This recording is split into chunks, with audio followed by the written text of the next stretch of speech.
Hey gang, what's up? Just Aaron right here, Canadian Looney. We have a hell of a show. The boys and girls are back in Ottawa. Let's see what goes down in question period. Before we get into that, we've got some great videos to show. This is just some of me putting around in my new place where we're gonna try this.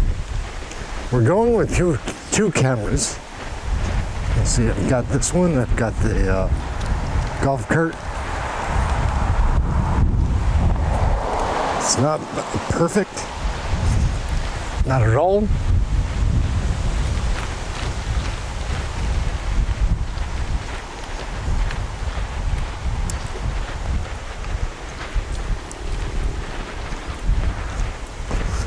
It'd be cool to figure out a way to set both of these up on the same apparatus, the same machine.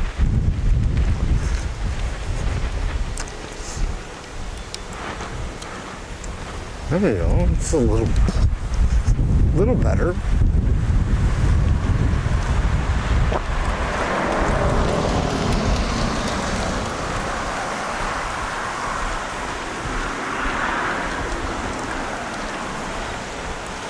I'm not sure.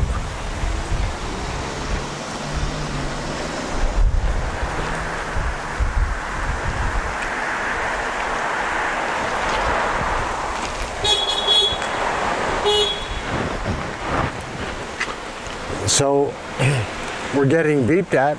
Must be a good sign of something, some sort. Let's take a walk by the waterfront. I hear Highland bagpipes, or bagpipes.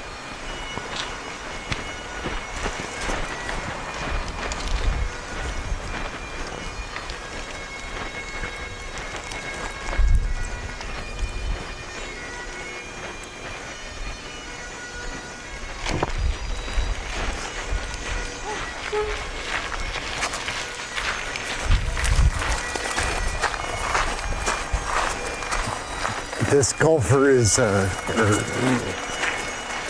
when I leave all three legs down, we'll see. And again, we can't put this one out too far.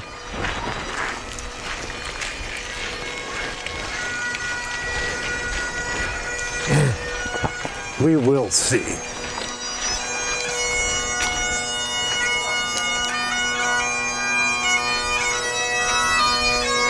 We'll see.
So we can't, okay, well, we can't have the stick as part of the shot, obviously.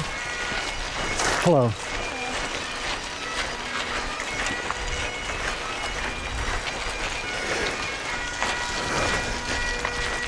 We'll swing back on her after the food pickup.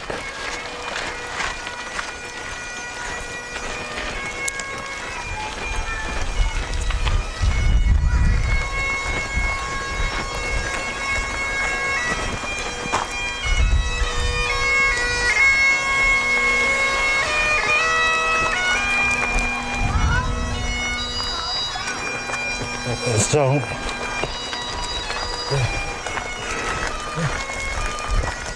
it is pretty bumpy, but I think the audio is better, maybe. It's really challenging to say till we see it. Try to sync these up and make some kind of video.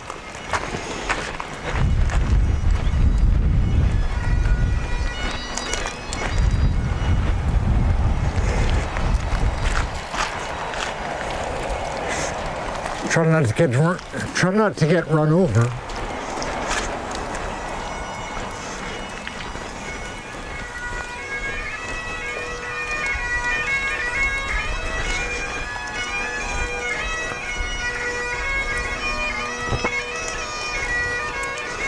How do we get two of these working on the same golf cart and not having the cameras break when the golf cart tips?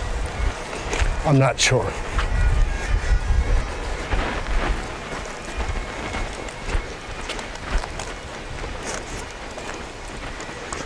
We'll find out though.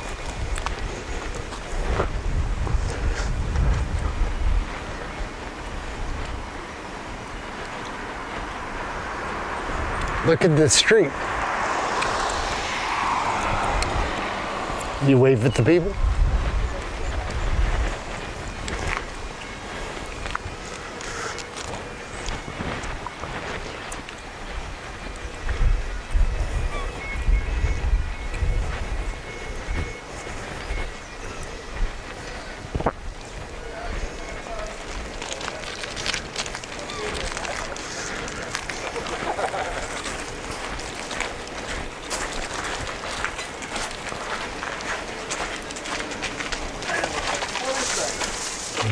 Park the camera here for a couple of minutes. I'm gonna leave everything running.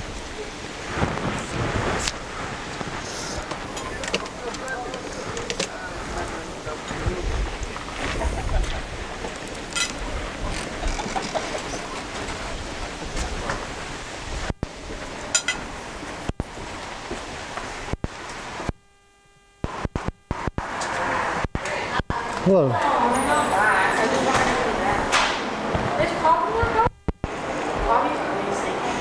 How are you doing? Great. I'm Aaron. I think, are you Jason's, you're friends with Jason? Are you Aaron? Good. Still pretty. Yeah. Aaron? Yeah. Home. Oh, you moved home. Good. I get my money from my house deal on Friday, and until then, pretty stressed. But once that, whatever. I got lucky on a house deal in the city. Yes. Developer, anyway, it's really nice to see you. Yeah. Jason and I and Hazen were partying at my place the other night. I know, you're all about it. You look great. Yeah. Yeah. Hello. Yeah. This time? I am curious to see how the two cameras work together. If we can sync those up. Waiting to go live, and as soon as it gives me a signal. All right, here we're into live right away. Welcome everybody. Tonight's show got a little bit planned. I had the morning, and I was like, get out of your element, do a show. And so I gave it a little bit of thought, and we're gonna do a show tonight. I've got a couple things to talk about. In case we run into some technical issues, just brush them off. We're just gonna have some fun. I've got one segment that's going to be a lot of fun. I think that's the second one. And the first one, if I can, there we go. A couple of additions just to spice it up. Yeah, to start, how was the week? Pretty good week. Last week I sort of realized something, had a realization, and then this week I started working on that. And that's great. So far, so good. So pretty good week here. It's Friday, and I was on vacation today, and so I took the day to, well, I didn't take all of the day. I kind of thought about this in the back of my mind to try a few things out. And yeah, I'm going to start with this little bit. People have probably seen that well, maybe you have not. If you're unaware, I've posted a lot of deer videos recently on this YouTube channel I'm working on. And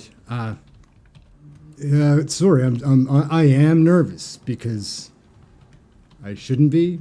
I'll come back to that because I found a video that was inspiring, a site that we're going to review in a little bit. But first, so these deer that are in my yard, I've been getting closer with them, and I know you're not supposed to get close. It can't be helped here. Like, I mean, you know, I'm a human, and I don't put them towards the road. I don't feed them. But you're shooting it with a camera or shooting the deer with a camera, and they come up to you if you're still, like, anyways, I mean, absolutely no harm to the deer. Like, but this is what I realized. I'm in too deep with these deer. Yeah. While I discuss them, we can have some of their stuff playing.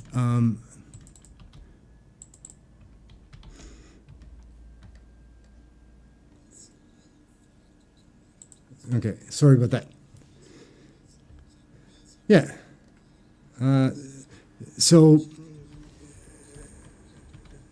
these deer, I've gotten pretty attached to them, and again, I've been getting close with them, just shooting them. I care about them. I don't want anything bad to happen. I know something probably will. I'm right there. This camera that's above me, that actually is the street I live on. It's just a shot of the street in real time. Anyway, I live right there with the deer. So something could happen. Little fawns aren't, you know, they're all reaction and they get spooked. But yesterday I was shooting them and recording them, and they were in a different spot. And then my neighbor's place that recently was sold, I think the family that must have bought it had other families in to look at it. And there were so many people, and their exit, the way that it's set up, these people were sort of pushing the deer towards Herring Cove Road, and there wasn't a lot of space. And I was just shooting like in between them and the road, so they wouldn't go through me. And it was rush hour. Anyway, the people were all excited to see the deer, and I'm trying to like gesture to the people and say, like, don't put them towards the road. And they didn't really, there's a bit of a language barrier. And there was one guy that understood exactly what I meant and was trying to explain to the other people. But anyways, there was all the deer were there last night. So no harm, no foul. But I'm in over my head. I care about the deer too much, and then something is going to happen probably. Anyway, hopefully not. We're crossing our fingers that nothing like that happens. And yeah. So yeah, the deer, they're great, a lot of fun. But what I thought I would do now, we're going to jump into this other segment. I was thinking today, how can I interest people to watch? Like, they're not going to be interested in hearing about my day too much, whatever. But we're all a little narcissistic, right? And it's no shame. We're all a bit that way. Sorry, guys. Let's get rid of that. And yeah, here we go. So we're gonna jump into Facebook and talk about like us. I think that'd be a lot of fun. So we're going to jump, sorry, it seems like just to my stuff, but no, we're going to go to my friends because those are probably the only people that stand a chance. Like, I don't presume anybody's watching, but in case anybody wanted to or was interested, I did set up this to go live. I set this up a couple of hours ago and thought this would be a funny segment to go through. Just shout outs of my friends that I have on the Aaron M channel. And everybody here really knows me as Aaron McDonald. Obviously, I'm Aaron McDonald. This is just a nickname that I came up with. Well, my nickname was Aaron M growing up, right? Because of me and Aaron B. Or Aaron McDonald, Aaron Burns. And so he was Aaron B, I was Aaron M. And I needed the email address, so I spelled my name different. That's where that actually came from. Anyway, let's do some shout outs to people, and this is just random order or whatever they fall in, some friends. Big shout out to Lagaia's Garden. I follow Lagaia's Facebook a little bit closer than other ones. She makes a lot of really fun, positive videos that are about Guysborough and the area and her businesses and her garden, and they're just really fun and positive. So if anybody ever gets a chance or hasn't already, go and check out Lagaia's Garden.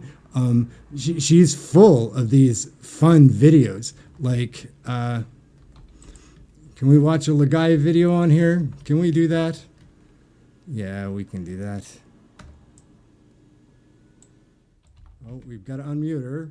Doing the ducky race here in Boston, Nova Scotia, and everybody are very exciting to get their ducky race.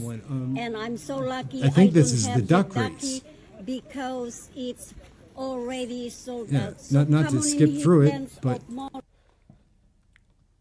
All right, gang, it's time. We're going to jump over into politics now. That's some old stuff. That was last summer, like summer 2023.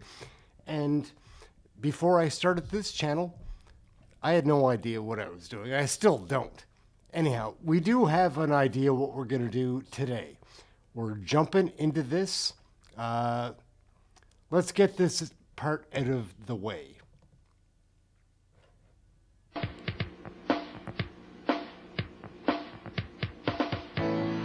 In this episode of Plugged In, I'll be stopping by CACL to see Patty Smith, who's an administrator with that program. And then I'll take a shot to St. FX to visit with Tim McIntyre, who's got a whole lot of new things going on with the St. FX Students Union. That's young me. That stuff is from like 1998. It's so funny. Here we go. We're getting into it. Welcome, everybody. We're going to run the intro.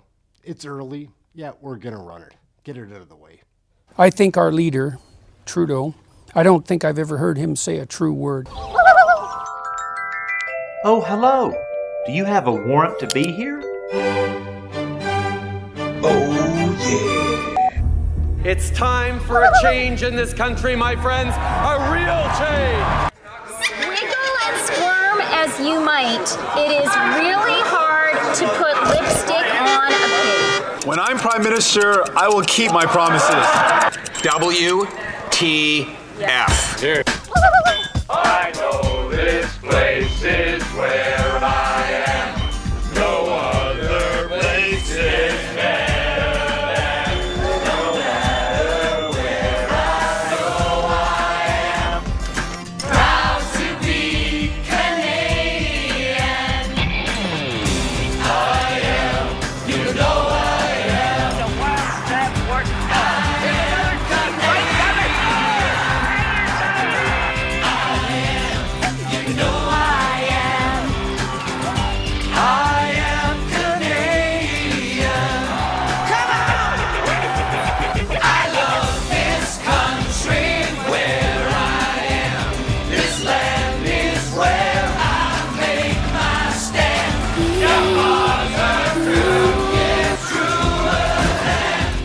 The one we call Canadian.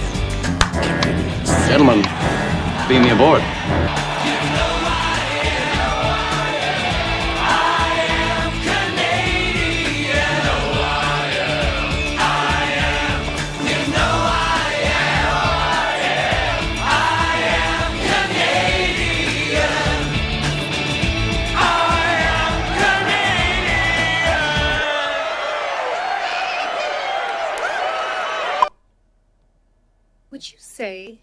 the Treasury Board President has been able to give this audit her full attention. So I am responsible.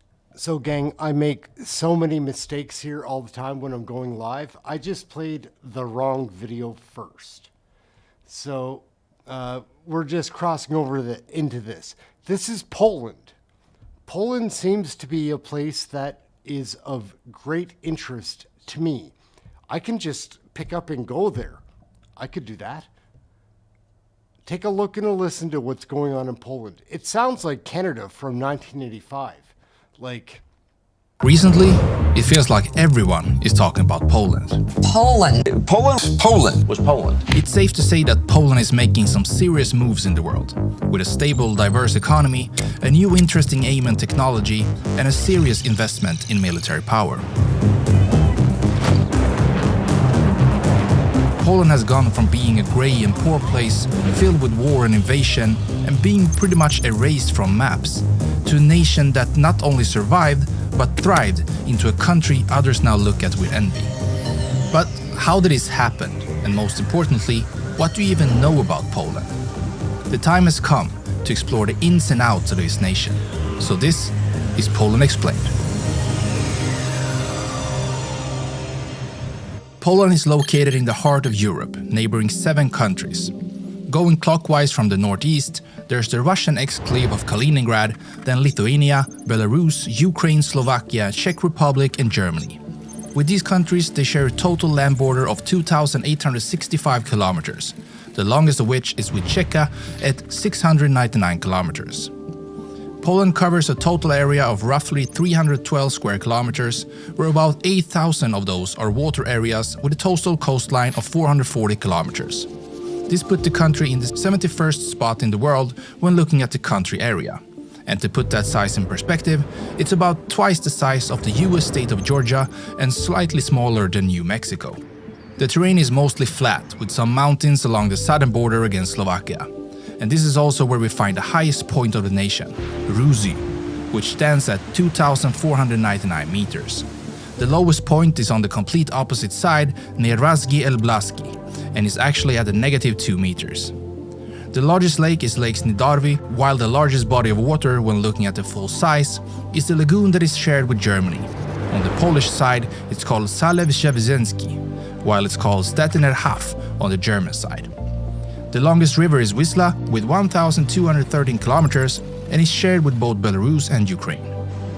About 30% of the country is covered in forests, and 48% of agricultural lands, with some of the natural resources of Poland being just arable lands, and also coal, sulfur, natural gas, copper and silver.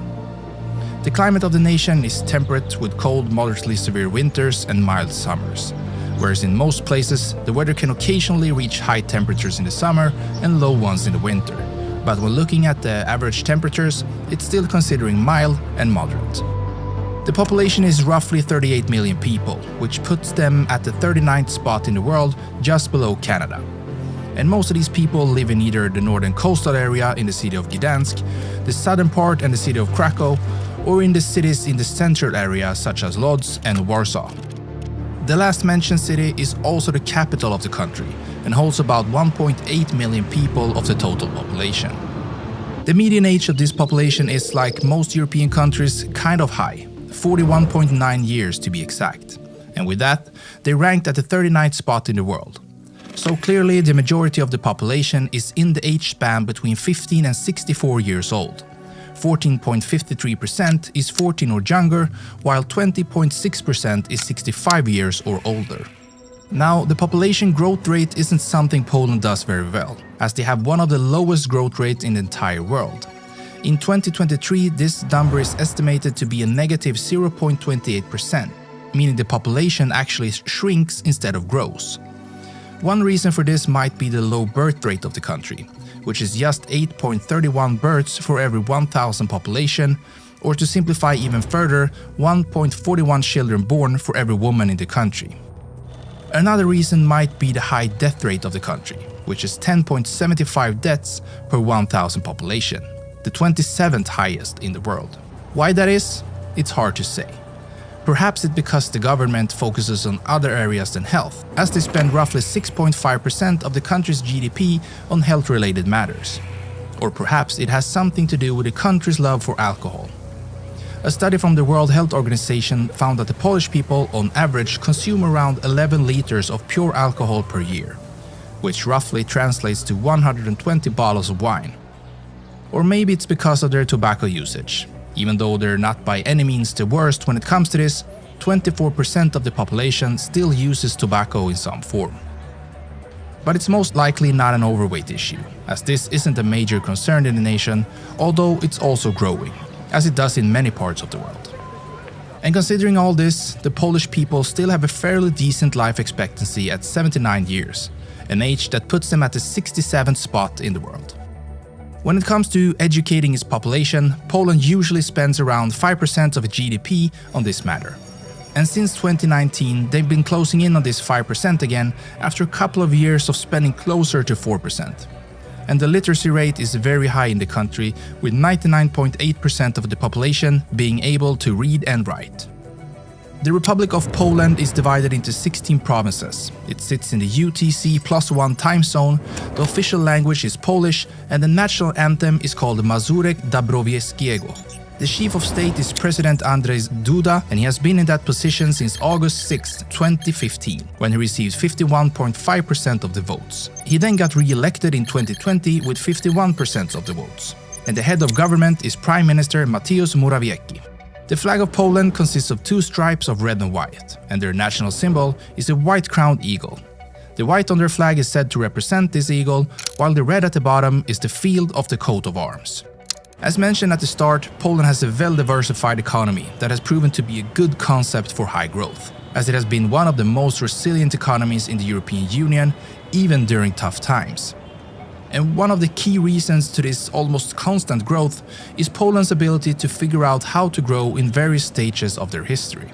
First of all, they managed to capitalize on the old communist legacy of industry, which they then used to attract investments from the West that helped them scale up and increase the production of goods within the country borders. This later made it possible to join the global economy of imports and exports by sending that goods to other nations and taking a profit in return.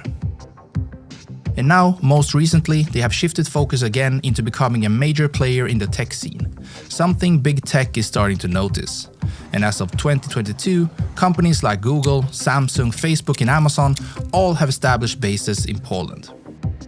When looking closer at actual numbers, and more specifically their purchasing power, Poland is ranked 19th in the world with roughly $1.6 trillion.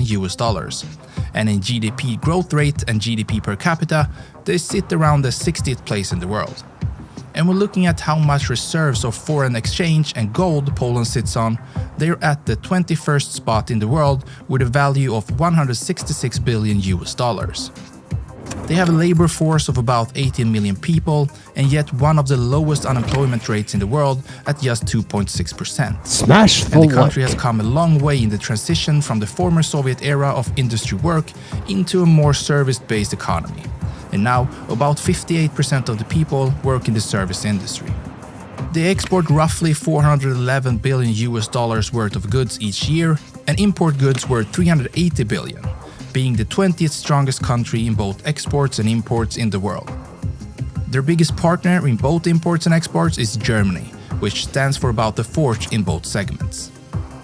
So they're a strong economy and they continue to grow. But this hasn't always been the case, as Poland has been under heavy pressure throughout history and even got erased from the map for over 100 years. The terms Poland and Poles first appear in the late 10th century. Mieszko I is considered the first ruler of Poland, and he adopted Catholic Christianity as the state religion. In 1226, the Teutonic Knights were invited to help convert the pagan Prussians, but instead they established their own state in northern Poland. An alliance formed between the Polish and the Lithuanians, and in the end they defeated the Teutonic Knights. In 1569, Poland signed the Union of Lubin, together with the Grand Duchy of Lithuania, establishing the Polish-Lithuanian Commonwealth, a major power in Europe. The Commonwealth had some internal problems, something that bordering countries took advantage of, and in 1772, the first of three partitions happened to the Commonwealth. The second happened in 1793 and the final in 1795. The lands and people that were once part of the Commonwealth were now ruled by Prussia, Russia and Austria. And Poland as a country disappeared completely from the map and didn't come back until after the First World War. In 1918, November 11th, after more than a century of foreign rule, an independent Polish state was finally restored, and Józef Pilsudski is named the chief of state. In 1939, World War II began with Germany's invasion of Poland on September 1st, and the entire world knows what horrible things happened here. In 1945, the Second World War ended, and after being betrayed by their allies in the Jalta Conference, where the US and UK decided to split up Europe and leave Poland on the wrong side, Poland's borders shifted westwards and the country became a communist state under Soviet influence. In 1980, Gdansk shipyard strikes led to the formation of the Solidarity Labour Movement. In 1989, the signing of the Round Table Agreement resulted in the first free election in Poland since 1928, and communism began to collapse in Poland. In 1999, Poland joined NATO, and in 2004, Poland joined the European Union. Now, Poland is an important member of both these organizations, much thanks to their geographic location on the edge of NATO's eastern flank. And the history of invasions of the country has clearly made the Polish heavily invested into securing its borders. And in the last couple of years, Poland has really started investing into its defense, with the estimated numbers coming from NATO showing Poland spending the most defense expenditures out of all NATO members. And Poland even said that they're going to increase this number even further, spending upward of 5% of its total GDP on defense. Something tells me that Poland just does everything to be ready for anything, and to be able to hold their own ground no matter what the future looks like. With its history of invasion, oppression and a whole lot of awful things, Poland prepares for the worst. Other countries that join NATO and the European Union, for example, I kinda get the feeling they probably think that the alliances will help them in a crisis, while Poland has a history of being let down by their allies when they needed them the most, so they're preparing to be alone again. All this history has really turned Poland and its people into true warriors, and that mindset in turn has led to a country that is booming even in hard times. It will be very interesting to follow this country in the future, and I will not be surprised if this will be one of, if not the strongest force in Europe in the future. Now, let's go and learn about a new country in the world by clicking one of the videos on your screen right now.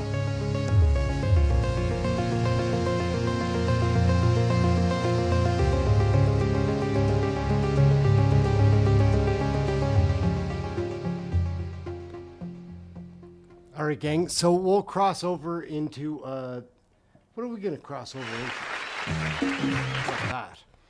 So we do have the House of Commons on the go. What will we watch?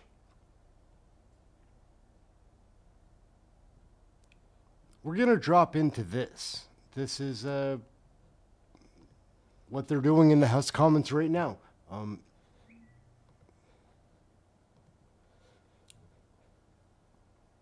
Years of this government. My Conservative colleagues and I prioritize the concept of responsible government in Canada. The government must answer to members as the representatives of the people and must be held accountable to Canadians who are suffering from the failed policies, actions and inflationary spending of this government. In 2015, this Prime Minister set his core principles of open and accountable government as a central tenet of his office and the role of Cabinet. For years, the actions of this Liberal government have broken promises for this motto and now has failed to explain to Canadians where $400 million taxpayer dollars have gone under the Green Slush Fund. And just to refresh everybody's memory, the scandal, the $40 million that was through ad scam is 1/10 of what just this particular scandal alone is. The Prime Minister's own statement in Open and Accountable Government states, creating the culture of integrity and accountability that allows us to earn and keep the trust of Canadians will require constant attention and ongoing commitment by all of us throughout our mandate. This guide will serve as an important reference as we strive to provide an open and accountable government for all Canadians. Well, how does that turn out, Mr. Speaker? Broken promises, corruption, and scandal are now known by millions of Canadians as the core principles and tenets of this Liberal government and their Prime Minister, rather than their so-called open and accountable government document. You'll notice, Mr. Speaker, they never refer to it anymore. Mr. Speaker, you have ruled that the NDP Liberal government has violated a House order to turn over evidence to the police for a criminal investigation in this scandal. It is time for some accountability, and it is time to show Canadians where their tax dollars are really going. The Auditor General's findings reveal that Liberal appointees have paid $400 million to their own companies, involving not one, not two, not 10, not 50, not 100, but 186 conflicts of interest. Canada is struggling. This country feels broken under the leadership of this Prime Minister and his NDP Liberal government. Canadian families will spend $700 more this year at the grocery store, and food banks have seen a 50% rise in visits since 2021. 2 million Canadians a month visiting food banks.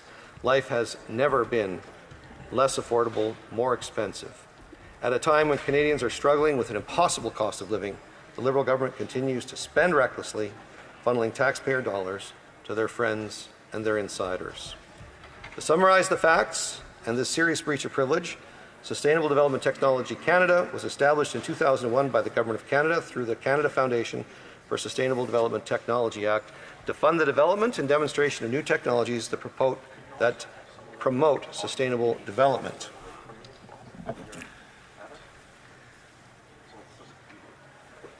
Sustainable Development Technology Canada is responsible for the administration of the SD Tech Fund in accordance with the guidelines for the funding agreement with Innovation, Science and Economic Development Canada.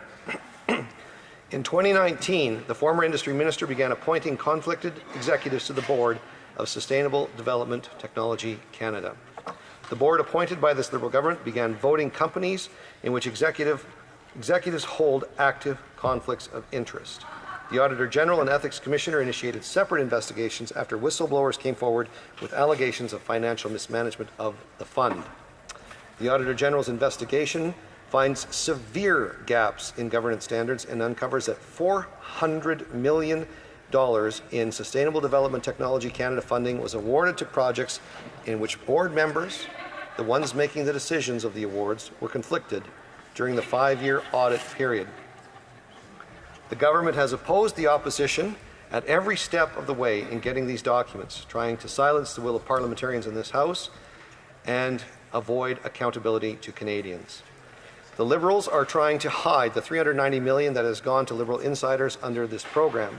They continue to oppose this production order for important documents to be turned over to the RCMP. The Prime Minister's personal department, the Privy Council Office, defied the order of the House to produce these documents and ordered departments to redact all sensitive information. The Prime Minister's office turned its back on Canadians by blacking out these documents, and Canadians want to know, what exactly is this government hiding? Under the leadership of this Prime Minister, Canada is facing corruption like we have never seen in my 18 years in this House. Conservatives have asked for these documents to hold this government to account. My voters in the riding of Red Deer-Lacombe have had enough and want answers. The government needs to answer for their corrupt actions and release these documents. The Liberal government is resisting and hiding these documents because they know there is corruption that is yet to be revealed. If this were a private sector company, Mr. Speaker, we would be turning, or that company would be turning those documents over to police for immediate investigation. It's our job, not the job of police, to seek with the courts. It is our job to expose the corruption in the things we have authorized money for in this Parliament. It's our job, and it's time that the Liberal minister and this Prime Minister started caring about it. The Auditor General found that Sustainable Development Technology Canada gave $58 million to 10 ineligible projects that on occasions couldn't demonstrate an environment of green technology.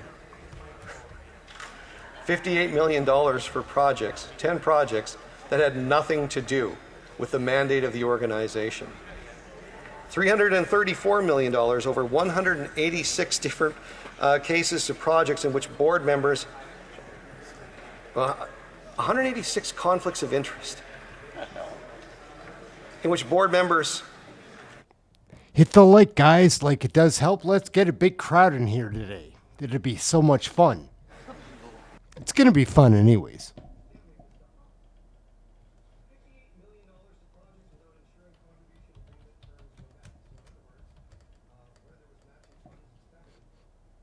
You would do due diligence and make sure before you release any taxpayers' funds that the matching funding would come. But there was no requirement for the matching funding to come, so we'll just send out another $60 million. Who cares? It's just another liberal rich day for liberal insiders. Even the Prime Minister's own government departments know that the Liberal government is not worth the corruption or the cost. A recording of a senior civil servant revealed the outright incompetence of this government, which gave $123 million worth of contracts inappropriately. The blame for this scandal lies clearly with the Prime Minister and his ministers of industry who did not sufficiently monitor the contracts which were given to Liberal friends and insiders. And in fact, Mr. Speaker, just today, you tabled a further update from the legal clerk on the responses to the June 10th production order concerning Sustainable Development Technology Canada. It would not come as a surprise to anyone in this place that these documents from the Departments of Finance, Industry, and the Treasury Board Secretariat were heavily redacted or had pages withheld in their entirety. Surprise, surprise, the Liberal government, even in the context of this debate in this place, is withholding information from Canadian taxpayers. This privilege ruling and the actions of the NDP Liberal government has already paralyzed this Parliament and made it impossible to address the serious issues facing Canadians, such as doubling housing costs, food inflation, crime, and chaos. And I'll just remind the viewers at home, this is not the first time that we've actually been in this scenario.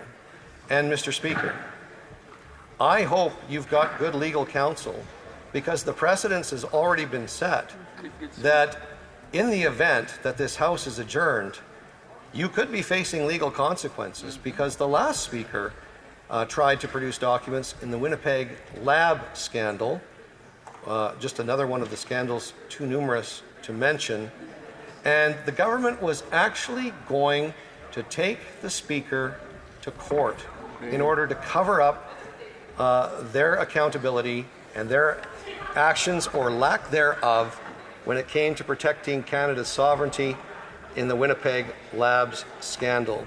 Such is the lengths that this government will go to. Well, I've got news for them, Mr. Speaker. The lengths that Conservatives will go to in order to hold the government to account and to make sure that taxpayers are adequately informed about where their hard-earned dollars are going, is that we will continue this debate until the result that Canadians deserve and that Canadians expect is produced, which is the full documents, unredacted, disclosed here in this Parliament and turned over to the RCMP so that we can pursue any criminality, if necessary, within Sustainable Development Technology Canada. And it's time for this Prime Minister to take accountability, provide these documents outlining the conflicts of interest of this green slush fund. Only common sense Conservatives will end the corruption and get answers that Canadians rightfully deserve. Thank you, Mr. Speaker. Questions and comments? Question et commentaire. The honourable member for Edmonton West. Thank you, Mr. Speaker. I'd like to thank my colleague for his excellent speech. One of the issues I was talking about earlier is one of the various green scams going, or green scandals that this government is mired in, is the net accelerator. The Auditor General noted $8 billion have been given away to companies, many of them that don't even qualify. But looking at it, one of the companies that received government funding is a company called Geely. They received $15 million in subsidies.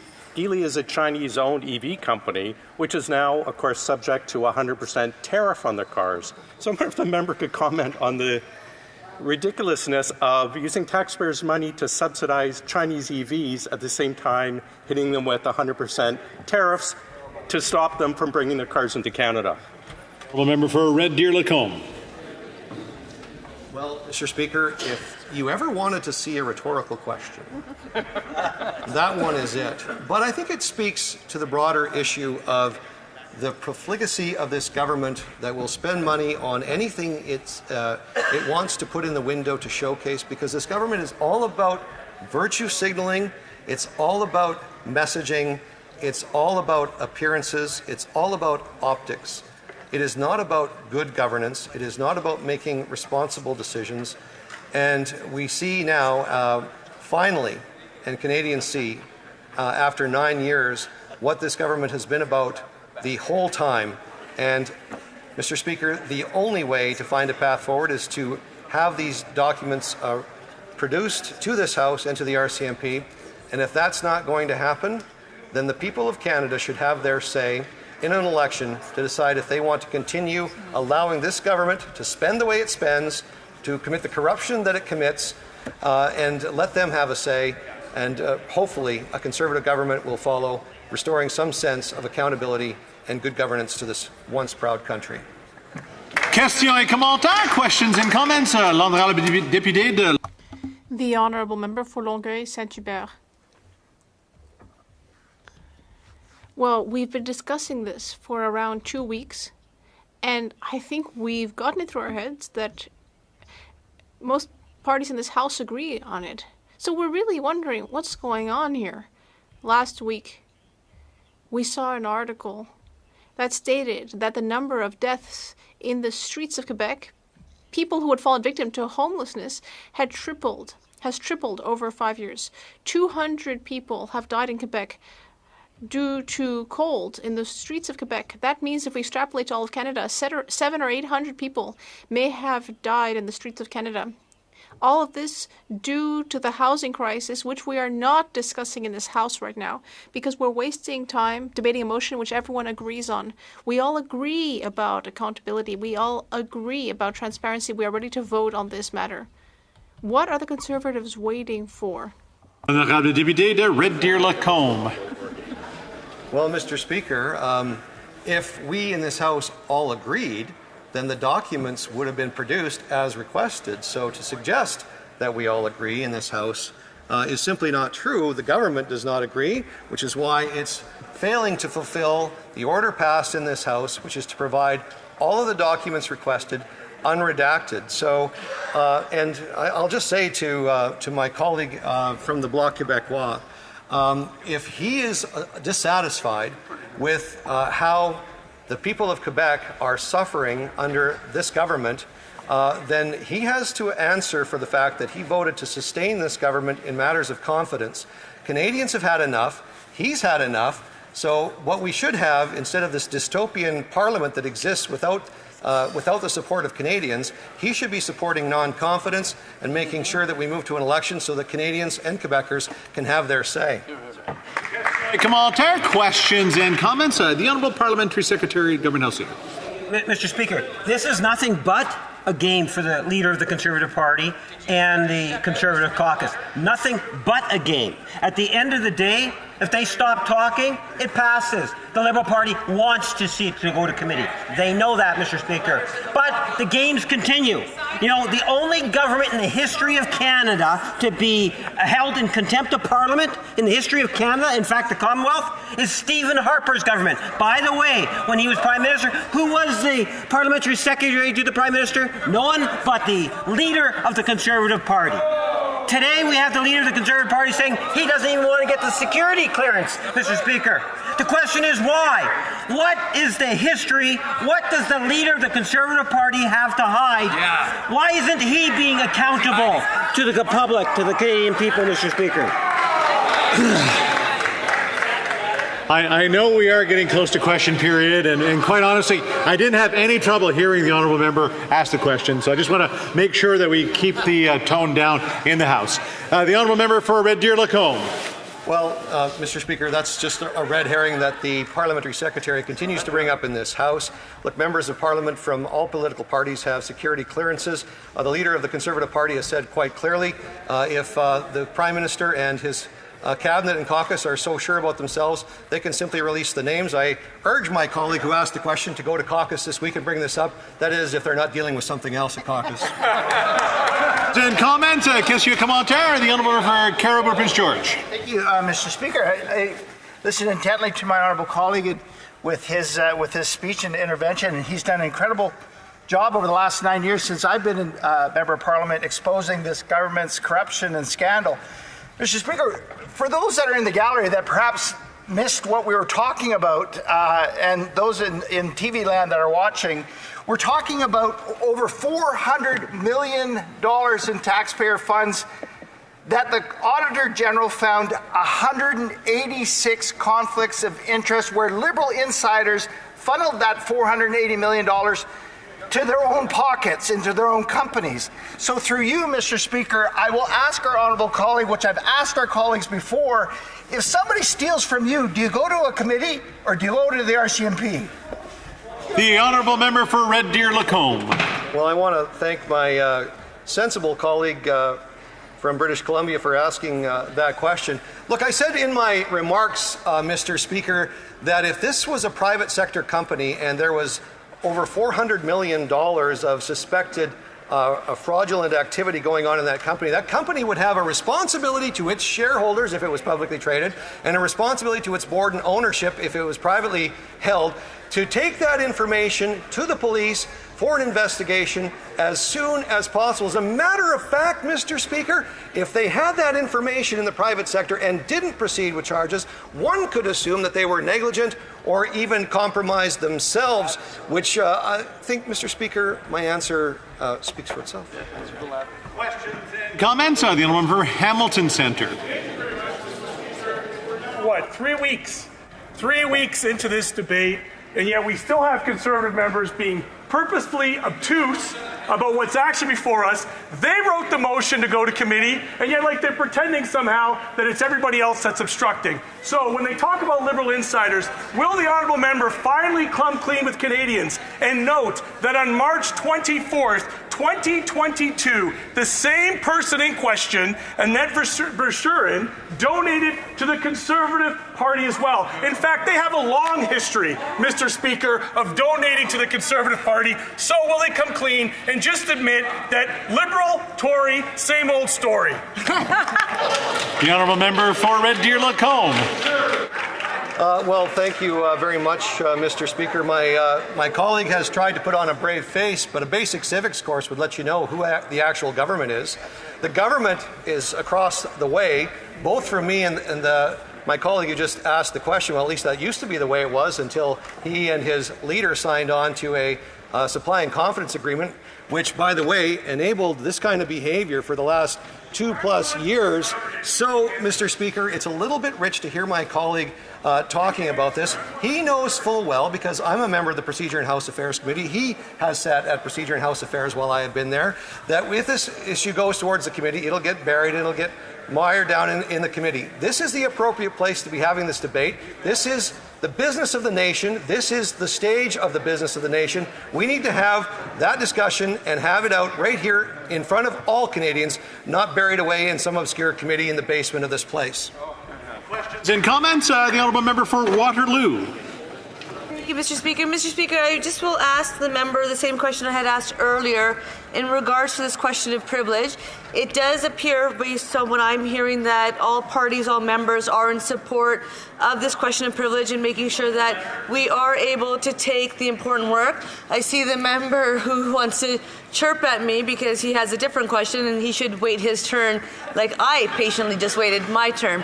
So the question I would ask to the member is, can he share, is there any member of Parliament or any political party who is opposed to this question of privilege? Second part of the question, does the member agree that we should perhaps call the question so that we can do the important work that this question of privilege is requesting this House and this place to do? Thank you, Mr. Speaker. Honourable member for Red Deer Lacombe. Well, thank you very much, Mr. Speaker. I'll remind my colleague that even though this debate has been going on for quite some time, this has been my first opportunity to speak on behalf of my constituents on this particular issue, and I was looking very much forward to that, Mr. Speaker. But as I also said in my remarks, and I don't know if my friend who asked the question was here, just this morning the Speaker tabled more documents in reference to this motion. The documents continue to be redacted. either in part or fully redacted from the various government agencies from which the documents were requested. So Conservatives believe in transparency and accountability. We know the only way to get the full documents and to uphold the intent of the original motion that was passed is to make sure that those documents get deposited in this chamber before we dispose of this motion. Well, that's all the time we have for that debate today, so, well, until later, I guess. Statements by members, déclaration de député. The honourable member for St. John's East. Mr. Speaker, it is with great pleasure that I rise today to celebrate the passing of the Pharmacare Act, one that will have an immense impact on the lives of Canadians and Newfoundlanders and Labradorians. Every Conservative in this House voted against the historic Pharmacare legislation at every step. Voted against legislation that will help 9 million women and gender-diverse Canadians access universal, single-pay contraceptives. Canadians have made it clear they don't want slogans. They want a government who will put their health first, including their reproductive rights, and making lasting impacts to the Canadian healthcare system. It is our Liberal government who is delivering just that. The honourable member from Provencher. Mr. Speaker, it's harvest, a time of thanksgiving for tens of thousands of farmers across Canada, including in my home province of Manitoba. Despite the Liberal NDP plan to quadruple the carbon tax on these hard-working individuals, Conservatives wish to express our gratitude to farmers. Manitoba's 20,000 farmers are renowned worldwide as consistent and reliable suppliers of safe, high-quality grains, oilseeds, livestock, and agri-food products. This reputation will continue to thrive despite the Liberal NDP effort to make them less competitive globally by quadrupling the carbon tax. In 2023, Manitoba's crop sector achieved a record $6.6 billion in revenue, with this year anticipated to be higher. Across Canada, the agriculture and agri-food system employs 2.3 million people and contributes $150 billion to GDP. It's harvest time and Thanksgiving time. So when you enjoy another meal with family and friends, remember the farmer that made it possible. Thank you to our Canadian farmers. The honourable member from Dartmouth Cole Harbour. Mr. Speaker, Pharmacare matters to my constituents in Dartmouth Cole Harbour, and I will never stop advocating for national Pharmacare. I don't believe that anyone should have to choose between paying their rent or paying for the prescription drugs they need. That's why we've laid a strong framework and launched the first phase of our plan. Cost is one of the biggest barriers for women to access contraceptives like birth control. But under our new Pharmacare plan, women will get the access they need without having to empty their wallets. And no Nova Scotian with diabetes should ever feel the need to stretch their insulin doses or other medication just to try to make it last longer. Our Pharmacare plan will be there to support folks living with diabetes so they no longer need to worry about the costs. They can focus on their health and well-being. Mr. Speaker, Canada is the only country in the world with universal health care that does not provide universal coverage for prescription drugs. And our Liberal government is working to fix that. The honourable member for Shefford. On October 11th, we marked International Day of the Girl Child under the theme Girls' Vision for the Future. It reminds us of the need for urgent action and persistent hope driven by the power of girls. Wednesday Adams shows up in Parliament. I find her, she's very gothic. They must overcome. Future generations will be disproportionately affected by global crises, climate change, international conflicts, poverty, and the rolling back of hard-earned progress towards equal rights. But they can't see this vision through alone. They need allies. And don't forget, the potential of 1.1 billion girls around the world is unlimited. They are breaking the glass ceilings maintained by stereotypes and exclusion, including those particular to children with disabilities and children from marginalized communities. And they're doing it as entrepreneurs, innovators, and leaders of global movements for future generations. Let's go, girls. The honourable member from West Vancouver, Sunshine Coast, Sea to Sky Country. Mr. Speaker, this past Saturday, British Columbians braved an atmospheric river to vote for their next government. While a clear majority of British Columbians voted for candidates that believe in the science behind climate change and vaccines and rejected the conspiracy theories that define the Conservative Party, the final makeup of the Legislative Assembly is still too close to call. We do know that West Vancouver, Sunshine Coast, Sea to Sky Country will have 3 first-time MLAs and all from different parties. Congratulations, Randy Neal and Lynn Block, for your incredible campaigns and hard work. But I want to give a special shout out to Jeremy Valeriot, who after being ahead on election day 4 years ago by 60 votes, unfortunately didn't win. But this Saturday he was officially declared the winner and the first ever Green MLA for the mainland of British Columbia. All members of this House know the long days of door knocking, making phone calls and connecting with voters is physically and emotionally demanding. So I want to congratulate Corinne Kirkpatrick, Sarah Aftikar, Archie Carrio, Jen Ford, Yuri Fulmore, Chris Moore, Chris Hergesheimer, and Greg Reed for putting your name forward to be in the spotlight to represent our communities. Our province and democracy are better for it. The honourable member from Peterborough, Kawartha. The Finance Minister has missed the 2024 deficit target by 17%, making debt servicing charges the fastest growing budget item. It is Small Business Week. Can you imagine if the CFO of a business spent the majority of the budget on paying debt? They would be replaced or the company would go bankrupt. I recently did a post on my Facebook asking for stories about my community of Peterborough, Kawartha, and I received hundreds of comments about businesses donating time and money to affordable housing, organizations, and volunteers helping with the homelessness and opioid crisis. But this comment from Alan Clark really jumped off the page. The community has done more than the government to help the people. That is so true, Alan. The most compassionate thing a leader can do is make life more affordable. It is time for a government and leader who knows budgets don't balance themselves. It is time for a leader who empowers small businesses, cuts the taxes, and allows them to flourish and give to our community. Together, Conservatives will build a Canada that works for the people who do the work. Yeah! The honourable member from Surrey Centre. Mr. Speaker, last week the RCMP revealed to Canadians allegations. We've still got a couple of minutes before question period kicks off, so we're going to run this because it does get me pumped up every single time.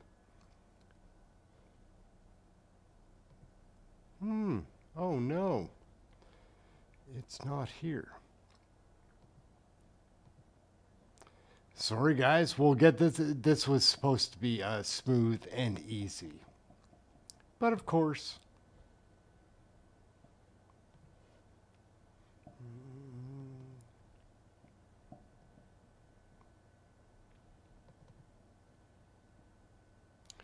don't make mistakes like this very often.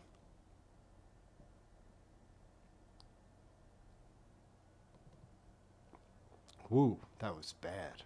I think our leader, Trudeau, I don't think I've ever heard him say a true word. Oh, hello. Do you have a warrant to be here? Oh, yeah. It's time for a change in this country, my friends. A real change. Wiggle and squirm as you might, it is really hard to put lipstick on a pig. When I'm Prime Minister, I will keep my promises. WTF. Here. I know this place is where I am. No other place is better than.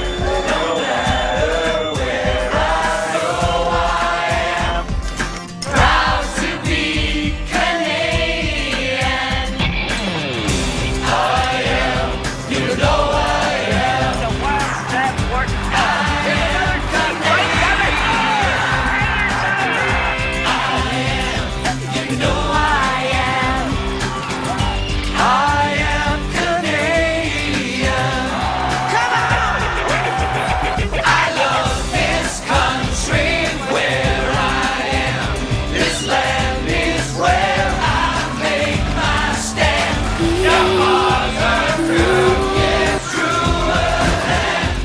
The one we call Canadian.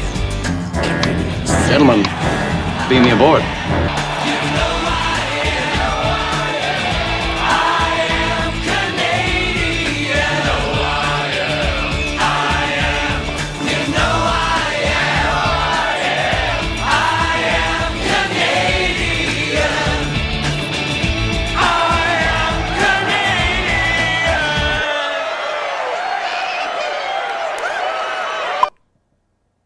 I think our leader, Trudeau,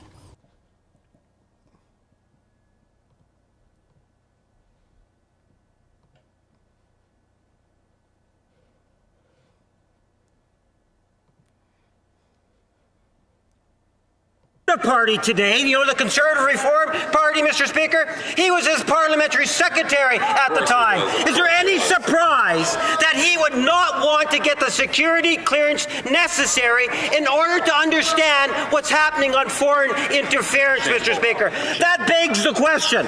What is the history? What is the past of the leader of the Conservative Party? Does he believe that he's not going to be able to get the security clearance? Is that the reason why he doesn't want it?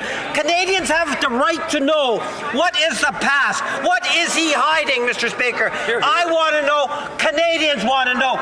Why doesn't the leader of the Conservative Party step up and do the honourable thing and apply for the security clearance? Hear, hear. That's a good question.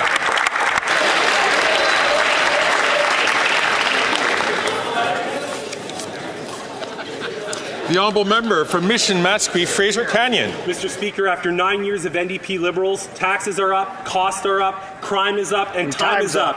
This weekend in Surrey, over 15,000 people attended Ugly Potato Day, an initiative that invites residents to get imperfect produce for free from farmers. Over 250,000 pounds of produce was donated. Wow. Food insecurity is so harsh that residents were willing to wait in line in one of the worst storms we've seen for hours just to get the chance to get some potatoes and carrots for their families. Wow. Food Banks Canada reports that the cost of living has become so high that food bank use has increased by 50% since 2021. British Columbians have the second highest poverty rate in the country, impacting over 382,000 individuals. It's clear things are broken. Canadians need relief, but the Liberal NDP government is not listening. Only common sense Conservatives will reduce spending, eliminate the carbon tax, boost paychecks, and give families some much-needed relief, Mr. Speaker. The honourable member from Haliburton, Kawartha Lakes, Brock. Thank you, Speaker. After 9 years of these NDP Liberals, taxes are up, costs are up, crime is up, and time is up. Liberals once again find themselves mired in corruption and controversy as witness after witness testified that the Prime Minister and his ministers stood idly by while billions were stolen by businesses falsely claiming to be Indigenous owned. The Assembly of First Nations have testified that the vast majority of companies taking advantage of the Liberal government's Indigenous contracting program are actually shell companies. Rather than helping Conservatives uncover the truth and solve this problem, Liberal MPs held up committee and failed to address the issue of billions being misspent. Wow. While Liberal MPs stall and deflect, common sense Conservatives will continue to investigate the contracting abuse and theft taking place under this Liberal government. We Charity, SNC Lavalin, the Green Slush Fund, ArriveCan, foreign interference, and now Indigenous procurement. When will the Prime Minister do the right thing and call an election? The honourable member from Kingston in the Islands. Mr. Speaker, last Monday, the RCMP took the unprecedented step to inform Canadians that agents of the Government of India are involved in serious criminal activity on Canadian soil. These crimes represent a grave threat to our national security. Yet the leader of the Conservative Party is displaying a concerning lack of seriousness in response to the RCMP's alarming announcement. His failure to acknowledge the severity of these actions undermines public confidence in our institutions and Canada's commitment to upholding justice. As Shashi Kurl, president of Angus Reid, said, "I think that's Foley, and frankly, I think he should grow up, get the security clearance, and find out what he needs to find out." At a time when a unified response is required, the leader of the opposition's dismissal sends the wrong message both domestically and internationally. Canadians expect their leaders to prioritize national security and rule of law above partisan politics. Hear, hear. That ain't gonna get you the Rideau Hall.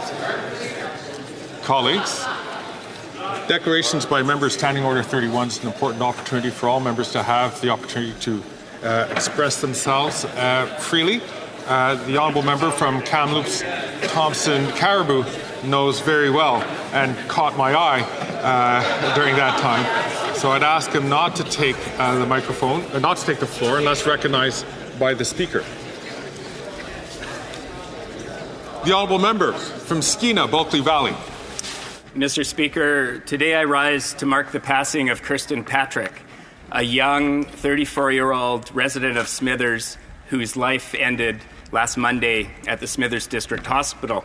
I knew Kirsten for most of the time that I've lived in Smithers. I remember her broad smile. I remember the way that she greeted everyone on Main Street, including our mayor.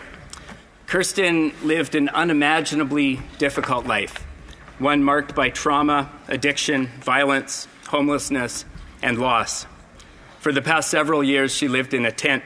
She was a fighter, she was a survivor, a neighbor, and a friend. My heart today goes out to her mom, Marina, to her kids, to her partner, Casey, and to everyone who knew and loved her. Kirsten's life mattered, and she'll be deeply missed. Thank you, Mr. Speaker. We should be getting ready to go very, very shortly. Is this going to be it? The Honourable Member for Salaberry-Surwa.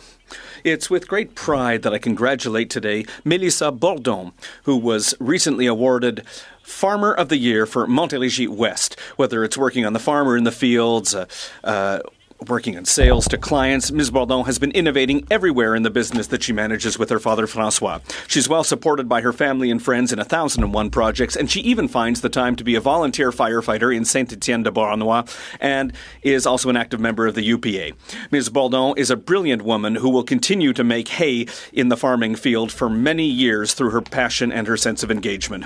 I would also like to honour Ms. Ange-Marie Delforge, who won an award of recognition, a well-deserved award for a woman who's known for her straight talk and especially for her determination to fight for our farmers. My congratulations to all women fighting for farmers in unions, and thank you to all the women farming in Montérégie West. The Honourable Member from Saskatoon West. Mr. Speaker, after 9 years, we have more proof that this costly NDP Liberal coalition is not worth the cost, crime, or corruption. Mr. Speaker, you have ruled that the government has violated an order of this House. The Liberals are paralyzing Parliament to hide $400 million of corruption. There are 186 contracts the Auditor General found that went to Liberal appointees, contracts that must be turned over to the police. These contracts aren't just documents, they represent money stolen from the pockets of Canadians and given to the friends of the Prime Minister and his cronies. Money that Canadians could have used for rent, groceries, and gas. The solution is simple. They need to obey your ruling, Mr. Speaker, turn over the documents, and make Parliament work.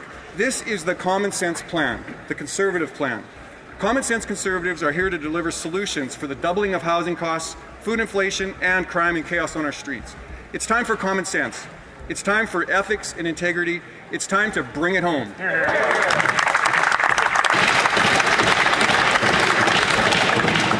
If members will forgive me, I say it's very good to welcome and to recognize the Honourable Member from Etobicoke North.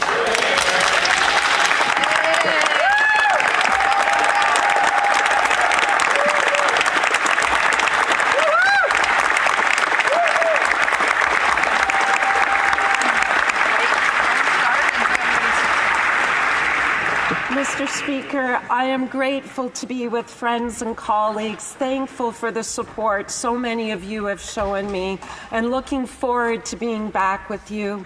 I am especially grateful to doctors, scientists, and healthcare professionals for their medicine, research, and caring that has allowed me to work every day for the community I love, through multiple surgeries, radiation, and ongoing chemotherapy.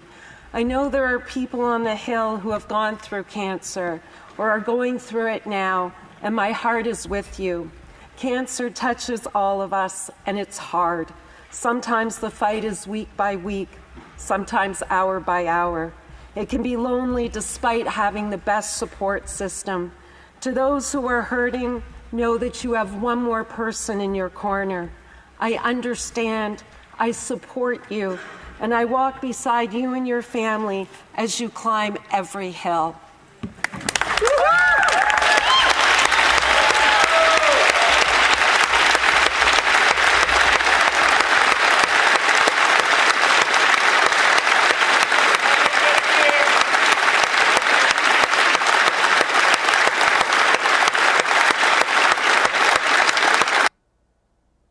the extent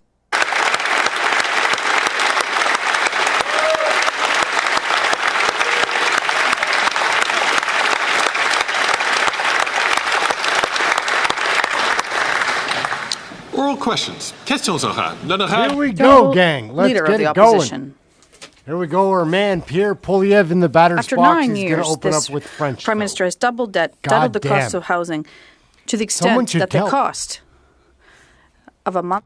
Someone should tell Poilievre and the CPC that whatever the numbers are in Quebec, that this opening with a French question every time is bullshit.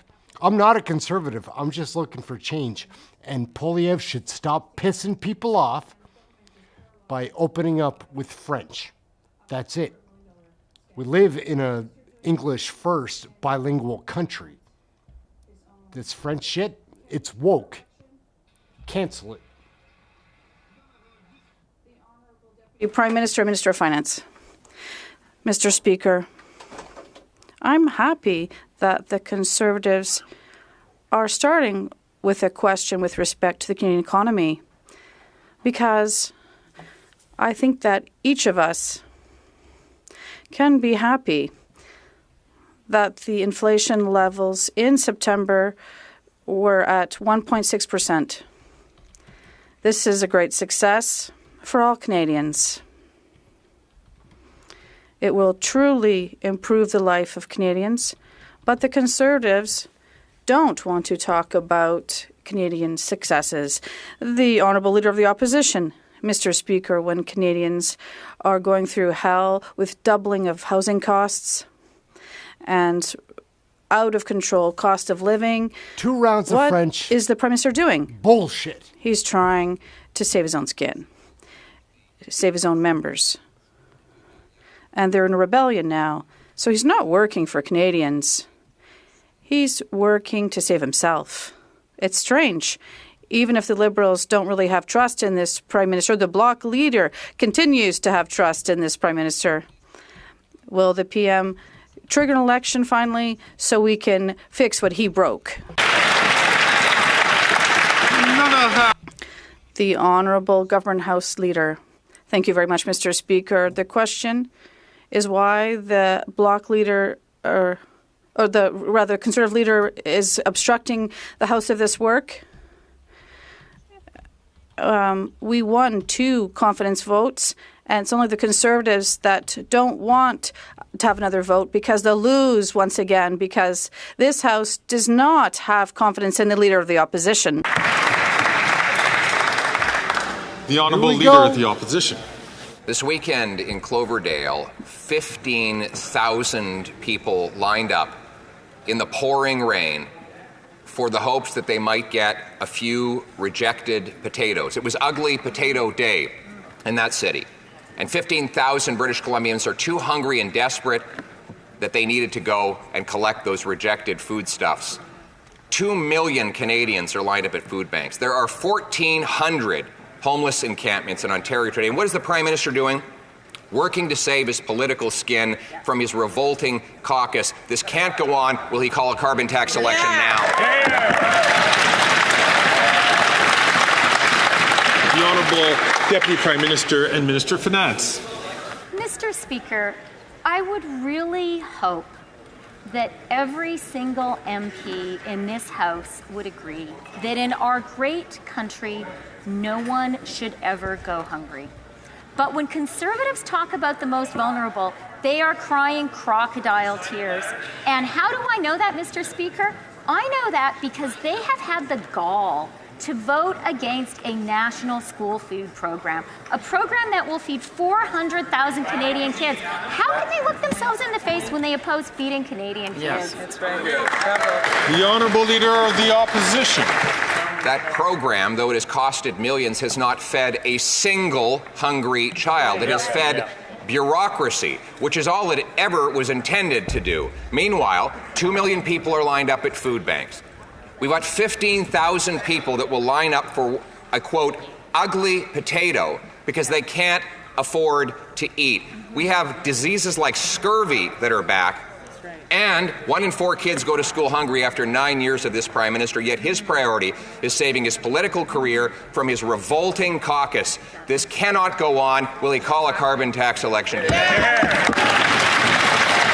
The Honourable Deputy Prime Minister and Minister of Finance. Mr. Speaker, the Conservatives are damning themselves with their own words. I was at a school in downtown Winnipeg on Friday. I was there with Premier Wab Kinew, and we gave those beautiful, wonderful children some bannock, a little carton of milk, some jam, some butter, and a banana. That was not bureaucracy that fed those kids. That was the deal we've done with Manitoba. The Conservatives are just feeding kids.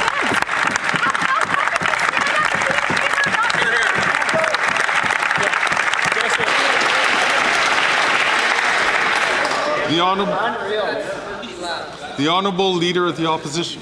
Are you kidding me? She says that the Canadians should be happy that while 1 in 4 kids go to school hungry, while 2 million people line up at food banks, while scurvy is making a comeback after 9 years of this government, Canadians should be grateful that she showed up with a few snacks and a photo op at one school. Mr. Speaker, this is the same finance minister who has just blown back $7 billion past her deficit target, meaning more inflation and higher rates. Meanwhile, the Prime Minister hides in the fetal position under his desk. Will he call a carbon tax election now?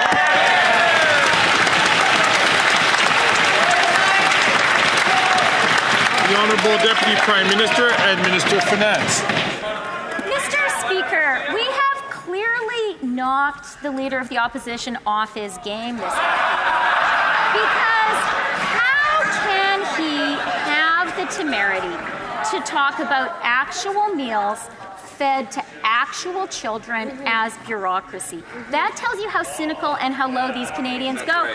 And then he talks about inflation. Mr. Speaker, it's been in the Bank of Canada's target range for 9 months in a row. It fell below 2% in September, and rates have come down 3 times. That's what's happening with inflation, Mr. Speaker. What a piece of shit Chrystia Freeland is, gang. It's laughable. Like, I think that, again, we've got Lefty Louie. That's his name, Lefty Louie. He has a channel based on left-handed politics. Check it out. It's a joke, but he's here, and I guarantee if he watches this with our audience, it'll start to change your mind, Lefty Louie. Chrystia Freeland is a sack of shit.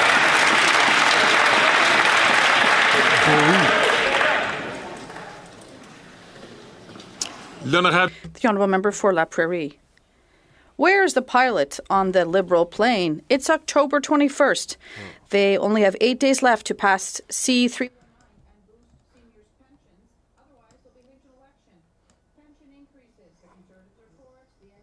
So, gang, we're going to say hello to everybody. Annie G, I hope you're hanging in the hospital, getting ready for that surgery. We're thinking about you. Antonio, what's the good word? Backyard Garden, always a pleasure to have you. Brenda Walworth, what is going on? Brent Parsons, great videos, great ideas. CG Visuals, what is up? Chris Meany, Christine Noseworthy, how are you doing? Common Sense, Cryptomeria, Daniel Price, Dave B., David Armstrong, Derek Sittler, what's up, bro? Don Bag Coins, always a pleasure. Donald Logan, Doval Arthur, what's going on? Drizzle Jizzle, how are you? Francine Fortier, always a pleasure to have you here. Fred Zeppelin, what's going on? Gus Pappas, Harry Taint, James Vahey, brother, what is going on? You only get 1 deer a season, right? That's rough. Janet Nunn, always a pleasure to have you here. Jeff Vanderkoy, what's going on? Jeremy Booker, brother, what's shaking? Joan Pierce, it's great to see you. It's been a while. Just nice to see you. Joseph, Photography, what is going on? Julie Mack, always a pleasure. Keith Stone, what is going on? My girl, Kenzie Kraken, what's shaking? Captain Kirk, beam me up. Margaret, Mark LaForest, there's a lot of people hanging out today, man. Megan, Michelle Ladisor, Mike Duncan, what's up, brother? Mr. Pickles, you're my guy. Mark Kamar, what's up? How are you doing? Randy Lawrence, what's up? Good to see you, man. Sorry, my vision, these lights. Raz, brother, what's shaking? Red Rose, how are you doing? Rickety, brother, what's going on? Rita Alessandro, how are you doing? Robosh Green, how you doing? Rory Kennedy, Rayman SW, Scott Campbell, brother, what's going on? Serena Sutterman, always a pleasure.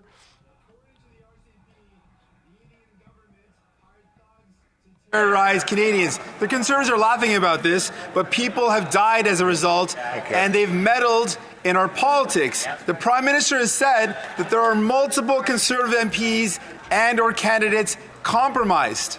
They may be sitting in the chamber right now, but the Conservative leader chooses ignorance. Has the Prime Minister directly urged the leader of the Conservatives to get his security clearance? The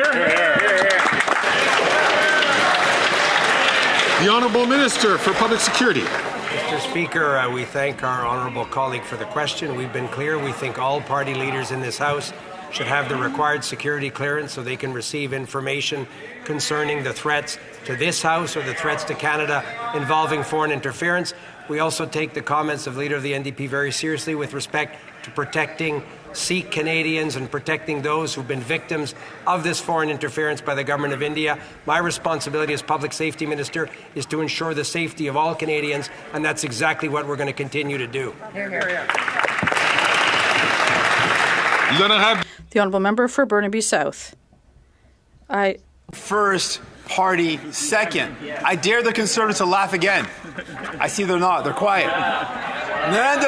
Narendra Modi must not see that a Canadian leader is willing to turn a blind eye to crimes committed against Canadians.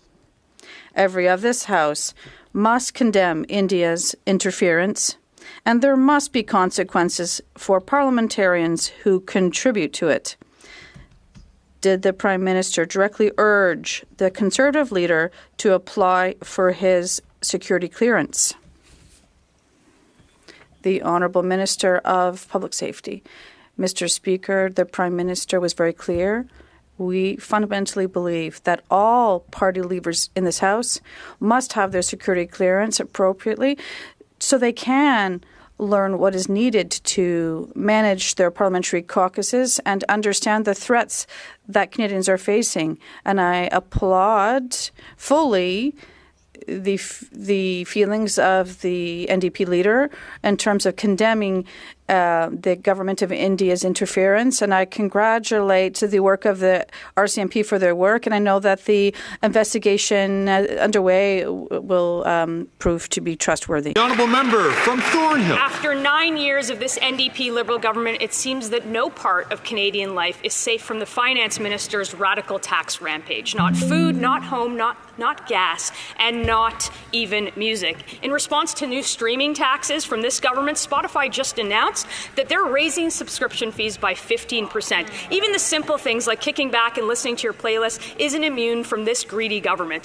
When will the Finance Minister wake up, face the music, and finally admit that her new taxes and spending are not worth the cost? The Honourable Minister for Heritage. Mr. Speaker, the Conservatives once again are making the talking points of platforms that are making millions in Canada, and they have done so for years. Like all Canadian companies, they contribute to our system, but this is not the first time that they've raised their subscriber prices. This time, when it comes to helping our Canadian artists, the Conservatives speak out against it. So, Mr. Speaker, I'm not really surprised, once again, that they're in the pockets of these digital giants. The Honourable Member from Thornhill. Their hands are in the pockets of average Canadians. The Finance Minister told Canadians to cut Disney Plus, and she's probably going to tell them to cut their Spotify subscriptions too. They say that taxes will fix climate change in the economy. They say that paying more taxes is going to lead Canadians to be better off, and all while they talk down to people. The carbon tax is up. The streaming tax is up. Capital gains taxes are up.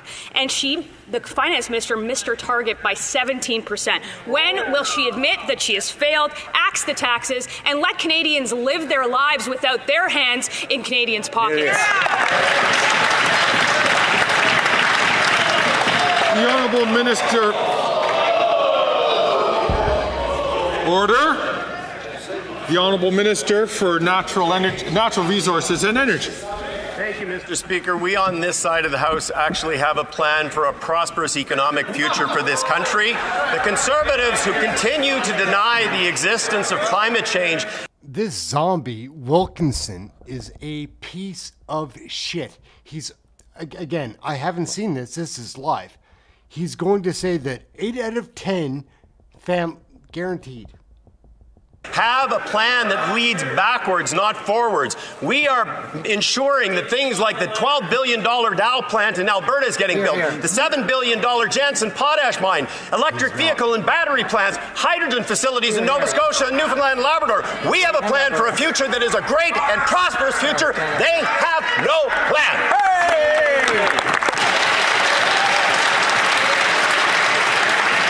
The Honourable Member for Foothills. Here are the consequences of the NDP Liberal plan. A new report shows that 35% of Alberta families are skipping meals because of high food costs. And yet, the Liberals and NDP tell Canadians they've never had it so good. But I'd like to remind the Prime Minister that his own parliamentary budget officer confirmed that Canadians are worse off paying the carbon tax. In fact, when the NDP Liberals quadruple the carbon tax, it will cost Alberta families $2,000 a year. Will the NDP Liberals just finally admit their carbon tax is a scam and call a carbon tax election? The Honourable Minister for Families, Children and Social Development. On this side of the House, Mr. Speaker, we continue to fight for Canadian families. How do we do that, Mr. Speaker? One way is the Canada Child Benefit, Mr. Speaker. Families with children under the age of 6 can receive almost $7,800 each and every year per child, Mr. Speaker. This is tangible support that arrives each and every month to help families afford the basics or whatever their child needs. This is how we fight on this side for Canadian families, Mr. Speaker. The Honourable Member from Foothills. I'd like to give the Minister some actual facts of what real Canadian families are facing. Fact, 35% of Alberta families are skipping meals because of high food costs. Fact, food bank usage in Mississauga is up 60%. Fact, doctors are warning about scurvy because Canadians can't afford nutritious food. Fact, food inflation in Canada is 37% higher than the United States. Fact, their own parliamentary budget officer admitted and confirmed the carbon tax is all pain, no gain. Fact, the NDP Liberal government can end the pain they're inflicting on Canadians if they call a carbon tax election. Will they do it? The Honourable Minister of Health. Well, Mr. Speaker, cutting a check that low-income Canadians are getting, the vast majority of them, over 80%, are getting more than they pay, is not going to fix an issue like scurvy. What's going to fix scurvy is certainly not cutting our health system. It's not getting rid of diabetes medication or getting rid of free dental care. It's not attacking the foundations of our health system, just as we're working with provinces and territories on solutions. Mr. Speaker, what is going to get it done in a time of global uncertainty is collaboration and working together, not nonsense slogans. The Honourable Member for Bellechasse, Les Chemins-Lévis. Mr. Speaker, the numbers speak for themselves. A September survey from the Quebec Association of Real Estate Brokers shows that the median price of a single-family home in Quebec has reached $450,000, an increase of 74% in 5 years. First-time home buyers now face an additional monthly expense of $1,055. In Saguenay, the purchase price has risen by $130,000, making home ownership even more difficult. What does the Bloc Liberal Coalition intend to do to help Quebecers? The Honourable Minister of Housing, Infrastructure and Communities. Mr. Speaker, the question is very interesting. The member knows that we're investing to build affordable housing in Quebec and across the country. In Quebec, we're investing more than $9 million to build houses. It's interesting because the Conservative were against this program to build housing. when the Conservative leader was housing minister, he only built 6 housing units across our country, and this is unacceptable. The honourable member for Bellechasse, Les Chemin-Lévis. Once again, the figures are alarming. In Trois-Rivières, the price of a single-family home has risen by $190,050. In Drummondville, it's an increase of $204,000. And that's not counting the other costs associated with owning a home. These increases testify to a growing crisis that merits urgent action. In concrete terms, what does the Bloc Liberal Coalition intend to do? The Honourable Minister of Public Services and Procurement. Thank you, Mr. Speaker. It's a coincidence that the Conservative leader is here today because I'd like to ask him to help me. Across Quebec, including in my colleague's riding, we'd like to find the 6 affordable housing units that the leader built across this country during his term. We still haven't found them. Could he come with me to Quebec to find them?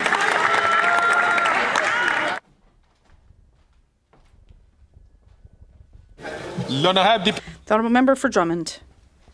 Recent events at Montreal's Bedford School remind us that it would be a serious mistake to take secularism for granted. On the contrary, we need to do even more. In Quebec, we're witnessing a return of religion in our schools after decades of fighting to keep it out. Gender equality, the separation of religion and state, is at the heart of Quebec's integration model, and it must be protected at all times, systematically, relentlessly. Can the government now pledge not to challenge Bill 21 at the Supreme Court? The Honourable Minister of Public Services and Procurement. Thank you, Mr. Speaker. Unfortunately, there are Bloc members that confuses the Quebec's government's responsibility with that of Canada's. We are not responsible for education. Perhaps the Bloc would like it to be, but it's not the Canadian government's responsible. If my colleague wishes it, I would ask him to seek a seat at the National Assembly of Quebec. The Honourable Member for Drummond. One day we will get there, Mr. Speaker. But I'd like to remind this House that it offers prayer every day before it begins its work. And I'd like to remind you that this government continues to maintain a religious exception in the criminal code for calls to violence, even murder. And this is very serious. I'd like to remind you that the Prime Minister appointed a representative who spends her time accusing Quebec's Bill 21 of every evil. And we're just growing further and further away from secularism. Will this government listen to reason and restrain its irresistible urge to weaken the Quebec model of secularism? The Honourable Minister of Public Services and Procurement. Thank you, Mr. Speaker. My colleague talks about urge. Well, if he does have an urge to talk about Quebec's responsibilities, we'd ask him to at the next elections to run for a seat at the Quebec National Assembly. The Honourable Member for Drummond. Usually I have respect for my colleague, but he's not even listening to my question and he's just saying anything. Quebec has chosen an integration model based on common values, gender equality, separation of religion and state, and our historical heritage. Ottawa can choose the opposite model, multiculturalism, which basically tells people they don't have to change anything. They don't have to integrate. And they say, well, it's no big deal. The federal integration model is contrary to that of Quebec's. When will this government or the next government understand that multiculturalism doesn't work in Quebec? The Honourable Minister of Public Services and Procurement. Thank you, Mr. Speaker. Despite all of these efforts, I find it hard to answer a question that is on provincial jurisdiction. From Regina Capel. After 9 years of this NDP Liberal Prime Minister, Canadians are worse off. The effects of his deficits, his inflation, and his carbon tax hikes have been devastating. A new report by the Angus Reid Institute says that a majority of Canadians are struggling just to be able to buy food. And of course, that's even worse for low-income households, with 2/3 of those Canadians saying they can't even afford to feed their families. Yeah. One way to lower food prices would be to axe the carbon tax on the farmer who grows the food, the trucker who ships the food, and the grocer who sells the food. The Prime Minister could do that today. Yeah. Will he show some compassion, lower food prices, and just axe the tax?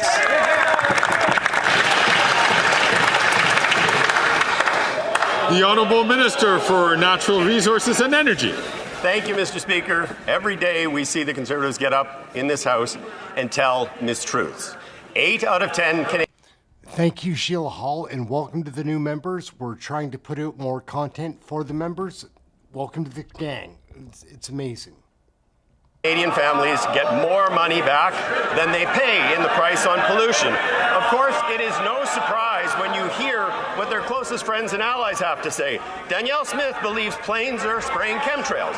Jess Crosby says climate change is bogus. And John Rustad says fighting climate change is a plot to reduce the human population and force people to eat bugs. Mr. Speaker, they say you can tell a lot about people from the company they keep. Well, Mr. Speaker, you certainly can.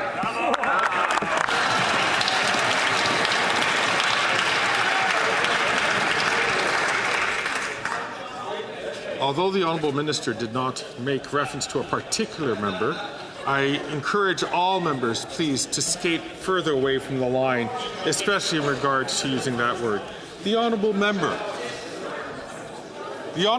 from Regina Capel. Obviously, the carbon tax scheme isn't making Canadians better off. Otherwise, 2/3 of low-income Canadians wouldn't be reporting that they can't afford to pay for groceries, and they wouldn't be lining up at food banks or waiting hours to get rejected potatoes. The Parliamentary Budget Officer, the government's own watchdog, has concluded that when you factor in all the costs of the carbon tax, and remember, Canadians don't get to pick and choose which costs they pay, when you factor it all in, after they're done quadrupling the carbon tax, a family in Ontario will be $1,400 poorer. New Brunswick, $1,000 poorer. Saskatchewan, $2,000 poorer. So why not let the people decide in a carbon tax election? The Honourable Minister for Natural Resources and Energy. Thank you, Mr. Speaker. Look, the Parliamentary Budget Officer and 300 economists across this country have said that 8 out of 10 Canadian families get more money back, and it works directly inverse to income. By taking away the price on pollution, you will actually make the most vulnerable more vulnerable. The Leader of the Opposition and his caucus know that, but certainly... The Chair is having some difficulty hearing the answer of the Honourable Member. I'm going to ask the Honourable Minister to start from the top. I'm going to ask all members, please, I'm going to ask the Honourable Member from Foothills, please, to not speak when not recognized by the Chair. The Honourable Minister. Thank you, Mr. Speaker. But we know that the Conservative Party of Canada actually doesn't believe in the reality of climate change, nor do they have a plan for the economic future. They are no different from Mr. Rustad, who has endorsed the Leader of the Opposition, who says we should not be trying to fight climate change. The narrative about climate I can only put to the fact that somehow they think we need to reduce the world population.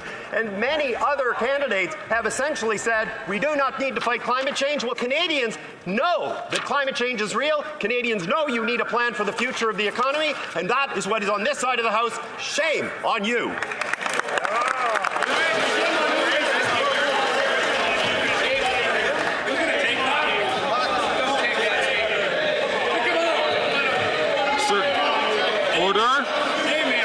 Order.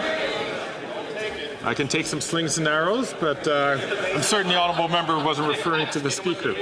The Honourable Member from Dauphin, Swan River. Who cares if he was? Mr. Speaker, after 9 years of NDP Liberals, taxes are up, costs are up, crime is up, and time is up. That's right. I recently visited a local food bank in Dauphin, Manitoba, where the volunteers told me they can't keep up with the increased demand. But this Prime Minister does not care, as he plans to quadruple the carbon tax and force Manitoba families to pay $1,300 in carbon taxes every single year. Manitobans can't afford this costly carbon tax. So when will the Prime Minister give Canadians a choice and call a carbon tax election? The Honourable Minister for Families, Children and Social Development. Thank you, Mr. Speaker. I recently had the opportunity to be in Manitoba and to speak with some parents about what they're facing there. I had the opportunity to announce alongside the Deputy Prime Minister that we've come to an agreement on our national school food program that will see this school year, Mr. Speaker, over 19,000 more children receive food at school, over a $17 million commitment over 3 years.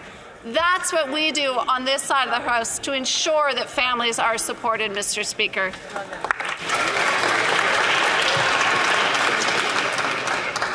The Honourable Member from Port Moody, Coquitlam. Mr. Speaker, flight attendants, who are predominantly women, work an average of 35 hours a month unpaid. Wow. Consecutive Liberal and Conservative governments have overlooked this issue for decades. Yeah. The big airline bosses are profiting off of unpaid labor of flight attendants. It's time for this exploitation to end. Today, I will be tabling a bill to end unpaid work for all flight attendants in Canada. Will this government support it? Good question.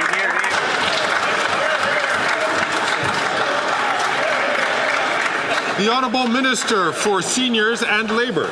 Mr. Speaker, Canadian airlines are, of course, private sector entities. The government sets a minimum standard and lets the hard work of collective bargaining take it from there. Flight attendants have a collective agreement which sets out their hours and their wages, and it's not my place to comment on it, Mr. Speaker.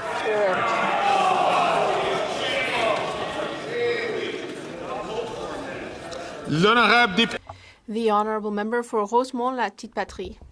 Mr. Speaker, they are dying in the streets, on park benches, in alleyways, or even in outdoor toilets. The number of homeless individuals who have died has skyrocketed. It has tripled over the last few years.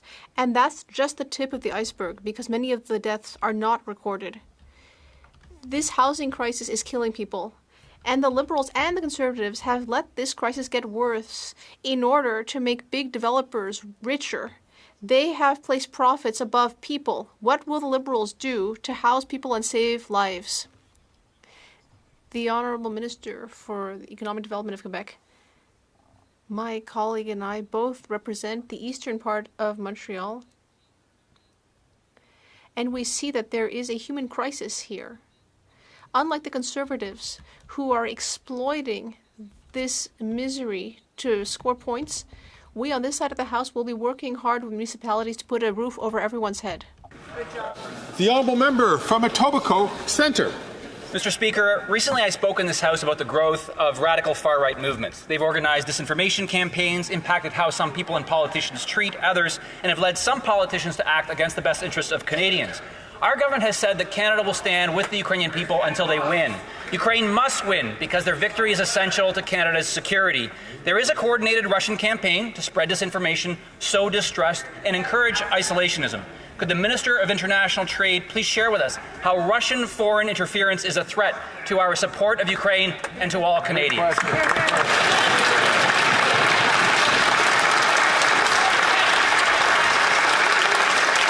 The Honourable Minister for International Trade. Mr. Speaker, I want to thank the member for Etobicoke Centre for his steadfast support for Ukraine. The Conservative leaders' dismissal of Ukraine as a faraway land is shameful. Shame. Their willingness to appease far-right disinformation, often fueled by foreign actors like Russia, undermines democracy and the Canadian values.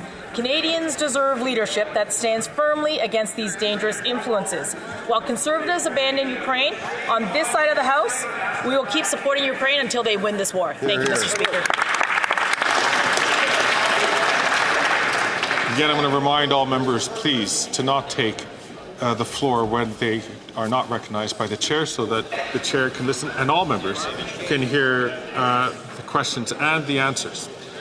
The Honourable Member from Haldimand, Norfolk. After 9 years of the NDP Liberals, taxes are up, costs are up, crime is up, and now time is up. At a time when Canadians are skipping meals and many are living paycheck to paycheck, the Liberals have siphoned $400 million of taxpayer money to contracts for their friends at the Green Slush Fund. The Liberal-appointed board has racked up at least 186 conflict of interest. When will this government end the cover-up so that this House can get back to helping Canadians deal with the cost of living crisis that they create? The Honourable Minister of Innovation. Disappointing, Mr. Speaker. After 9 years, the same slogan, Mr. Speaker, the same time of disinformation, the same time of false accusation. Mr. Speaker, it's time to get real. The Conservatives know very well that we acted timely to dissolve that organization, Mr. Speaker. The board has resigned, the CEO has resigned, and the organization no longer exists. We made a solemn promise to Canadians was to go to the bottom of this. That's what we did, Mr. Speaker, and they should let this House do the important work is to work for Canadians instead of filibustering their own motion, Mr. Speaker. It's shameful what they're doing.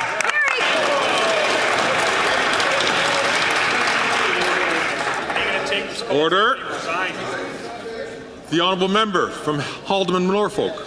Mr. Speaker, what is shameful is cover-up. This Liberal government is still in contempt of Parliament by refusing to turn over the documents that could certainly reveal the depths of their corruption at the Green Slush Fund. So now they have paralyzed Parliament in order to hide their scandal.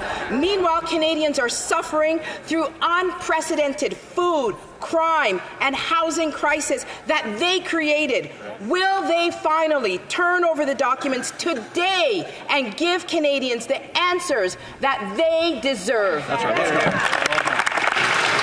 The Honourable Leader of the Government in the House of Commons. Thank you, Mr. Speaker. What my honourable colleague is saying is false. The government has handed over thousands of documents, just done so in a way that protects the charter rights of Canadians. What is true, Mr. Speaker, is that the Conservatives are filibustering their own motion because they don't want to respect your ruling, which asked that this unprecedented motion would go to committee. Mr. Speaker, I think there's only one thing the Conservatives are afraid of. They don't want this House to get to work because they know that if there's another confidence motion, the Conservative leader will lose it. Thank you, Mr. Speaker. There you go. Here. The honourable member from Barrie Innisfil. Well, after 9 years of this NDP Liberal coalition, taxes, costs, and crime are all up, and now their time is up.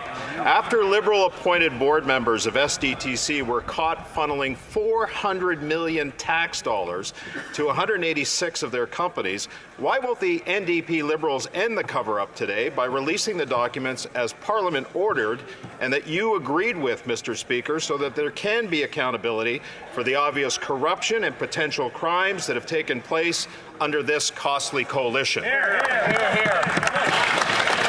Honourable Leader of the Government in the House of Commons. Thank you, Mr. Speaker. The truth is, your Gross. ruling was to send Pull your this pants matter up. to committee for further study because it was unprecedented what the Conservatives were asking for.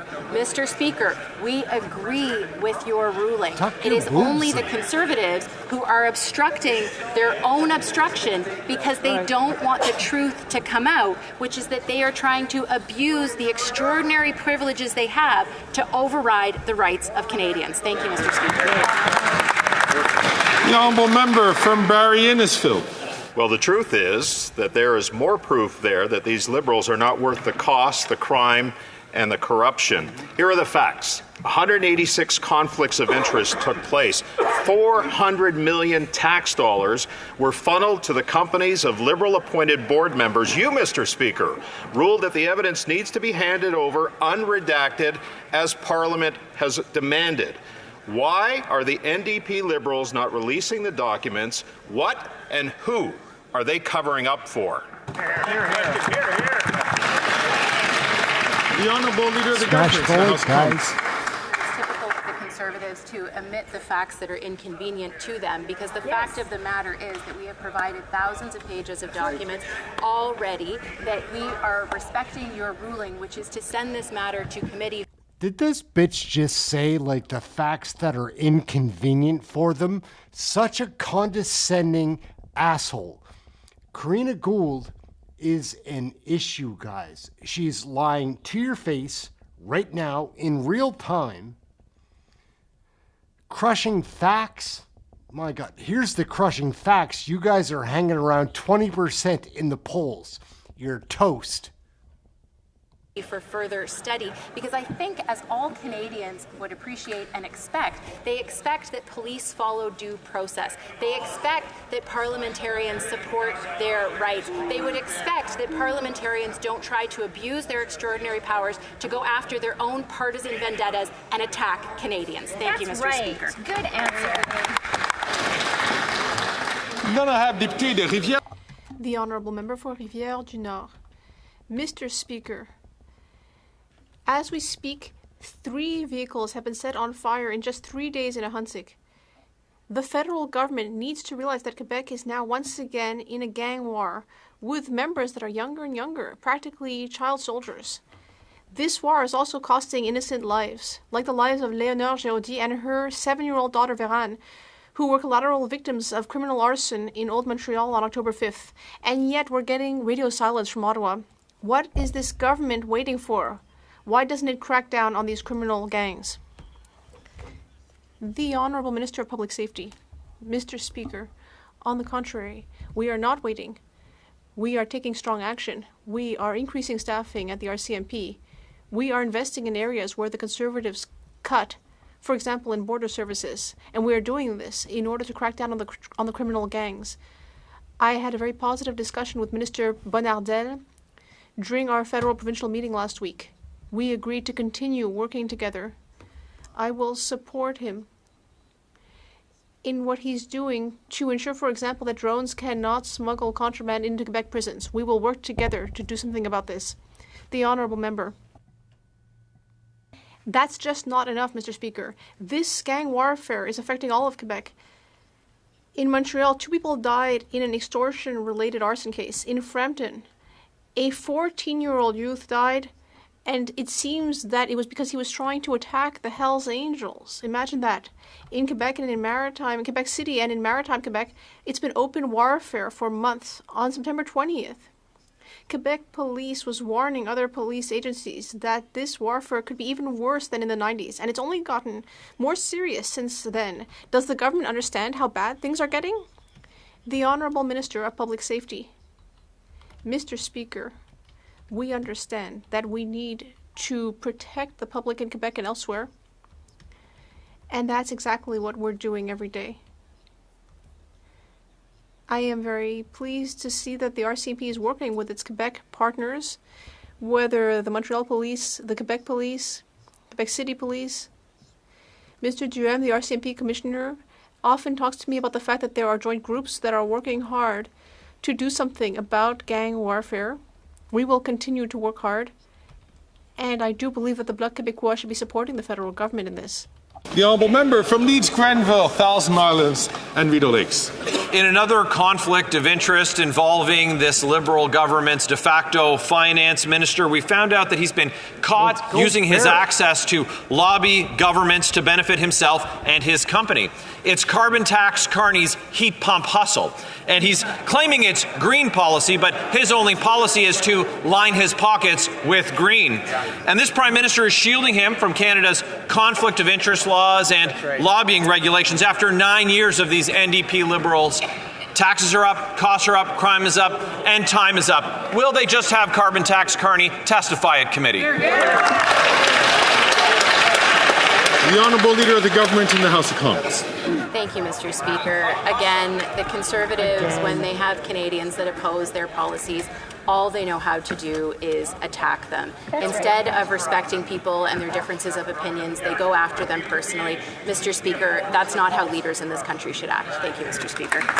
The Honourable Member from Leeds, Grenville, Thousand Islands and Rideau Lakes. Well, I can assure the member opposite that Canadians take it personally that every time that they're given the opportunity, they don't help out Canadians, but instead help out well-connected Liberal insiders like Mark Carney with his heat pump hustle, carbon tax Carney, conflict of interest Carney. It's stacking up in such a way that we can't even keep track of all the scandals involving the de facto finance minister when the Prime Minister lost confidence in the finance minister. So now Canadians want answers about the access that carbon tax Carney has been given and all the Canadian tax dollars that he's lining his pockets with. Will they just instruct the de facto finance minister to testify at committee?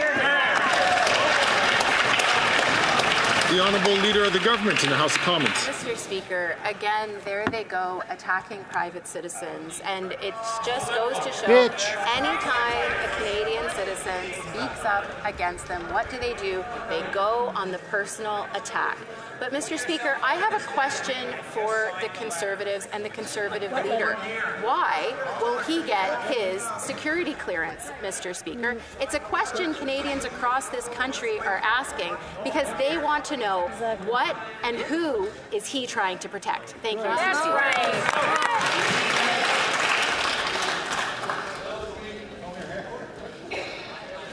The honourable member from Bay of Quinte.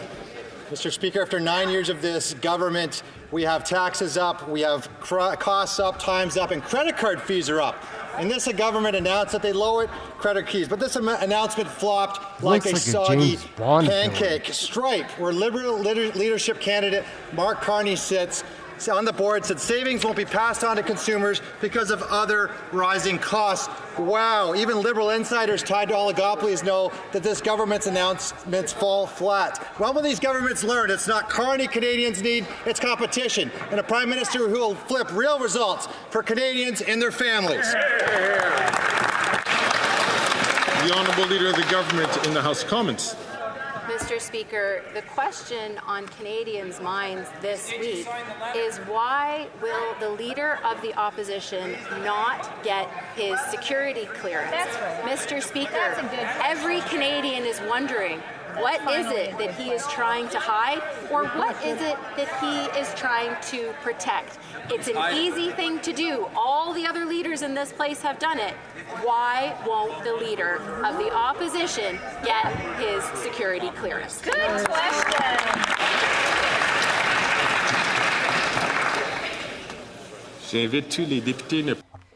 I would invite all members not to speak unless they receive the floor from the Speaker.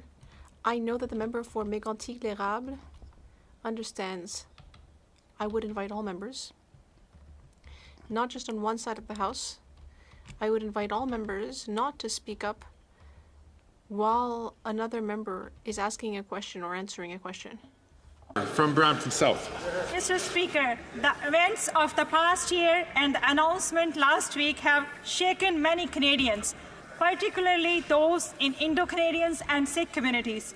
Canada is a country rooted in the rule of law. The safety and security of our citizens is a top priority of our government. Can the Minister of Foreign Affairs update this House on the additional steps our government took to protect Canadians? The Honourable Minister for Foreign Affairs. Mr. Speaker, of course I will. As I mentioned since the beginning, we have 3 priorities. First, seek the truth. Second, make sure that we protect Canadians. And thirdly, defend Canada's sovereignty. Based on information provided by the RCMP, we asked India to lift the diplomatic immunity on 6 of their diplomats. Unfortunately, India refused. And so, therefore, since Canadian safety was at risk, I decided to expel them from Canada. Let me be clear, Canada doesn't seek diplomatic confrontation with India, but of course we won't sit idle with this information. Thank you. L'honorable député de Charlebourg. The Honourable Member for Charlebourg-Saint-Charles. Mr. Speaker, for 3 weeks the Minister of Justice has been blaming the Premier of Quebec for the crime that is running rampant in the province. Meanwhile, the Canadian, Quebec, and Montreal police associations have all supported my bill, C-325, which aimed to correct the serious error of the Liberal Bill C-5. We know that there is an eye-watering increase in crime in Quebec and Canadian communities. Will the minister finally admit that it is wrong to say that police associations don't know what they're talking about? The Honourable Minister of Justice and Attorney General of Canada, as I have told the member many times, we need to remember who is responsible for parole. We have created changes, but it's up to the provinces to implement. We need enough space in our courts. We need to have enough prosecutors. We need enough space in prisons as well, in order to make sure that we can house people in our prisons when necessary. And as I said, what my colleague really should do is speak to Legault. The Honourable Member. Mr. Speaker, I see that the Minister of Justice of Canada is still blaming the Premier of Quebec for a situation they created. They're the ones who brought in bad legislation. They've caused a problem in federal penitentiaries. Everyone agrees. For example, the Federation of Women's Shelters and all sorts of victims groups. They are all saying the same thing. Victims groups, police association, everyone agrees, except the minister. Why won't he finally listen to us, the Honourable Minister? On the contrary, Mr. Speaker, Look at what we've actually done on this side of the House. We invested $390 million to fight guns and gangs. We also increased sentences for certain crimes, for example, auto theft. And yet, the member across the way voted against that. And in addition, we also made parole less available for people who have committed serious and violent crimes on several occasions. That's what we have done, and we also expect Quebec to do its own fair share. The Honourable Member for Chicoutimi-Le-Fjord. Mr. Speaker, the Petit Paris sawmill in Saint-Gilles-Minot closed one day earlier than expected, and 100 people lost their jobs. First, this Liberal government botched the softwood lumber agreement, and now they're making things even worse for the forestry industry. Their decree will eliminate 1,400 jobs. And yet the Bloc Québécois seems to want to support this government nonetheless. Why does this government keep hurting the forestry industry, even though it is one of the main economic supports of our regions? The Honourable Minister of the Environment and Climate Change. Thank you, Mr. Speaker. I would like to remind my colleague that we are working closely with all stakeholders in the forestry industry, workers, businesses, communities, environmental groups, First Nations. We are also working closely with the Government of Quebec to find sustainable solutions for a sustainable forestry industry in Quebec. The Honourable Member from Surrey Newton. Mr. Speaker, we have seen a rise in serious crimes targeting. Seriously? Like, I feel that they're sticking this woke shit in our faces just to do it. Like, why would you get this guy up? Like, to speak in that? Oh my God. I don't, like, welcome immigrants that are coming here to work, like, and coming here to become a member of parliament. That's not work. Anyways, let's listen to this bag of... We're not going to be able to understand a goddamn word. We need a translator for his English. Sikh Canadians and the South Asian community, leaving many Canadians feeling anxious and unsafe. Last week, the RCMP confirmed that the agents of Government of India have been involved in these crimes. Can the Minister of Public Safety please explain how the government is taking steps to ensure that all Canadians can feel safe in their communities? The Honourable Minister for Public Safety. Mr. Speaker, I want to thank our colleague from Surrey Newton for that question. He's right. Last week, the RCMP took the unprecedented step to share with Canadians information about a significant public safety threat. Relief and the threat.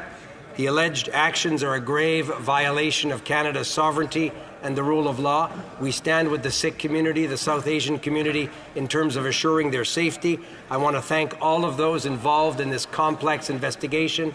The RCMP, their partners in provincial and municipal police have done terrific work. Our priority is always the safety of all Canadians, and the RCMP will work with us to continue to assure that. The Honourable Member from Windsor West. Mr. Speaker, the multi-billion-dollar telecom company Rogers says that their latest price hike is the result of increasing cost of technology. Canadians aren't buying it, but they're paying for it. They were misled, and this is another ploy to get ripped off by Rogers, who just gouged out record profits. Now the Conservatives won't stop Rogers from gouging Canadians. They won't risk losing their maximum donations they receive from the company's owner. And the Liberals keep handing out millions of taxpayer dollars to Rogers, who is gouging those same taxpayers. Why do the Liberals, like the Conservatives, ratchet up corporate greed at the expense of Canadians? Why won't they stand up to Rogers?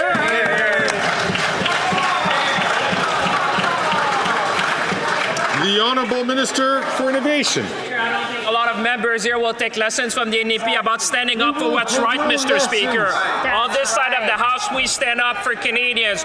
We stood up to Rogers. We said no to their proposed merger, Mr. Speaker. We imposed the harshest condition in our nation history in a telecom, Mr. Speaker. That's right. We're always on the side of consumers, Mr. Speaker. We want more competition in this country, more choice for consumer, and lower price for Canadians. Canadians know we'll always stand up for them, and I think everyone should take a lesson from us in this House, Mr. Speaker.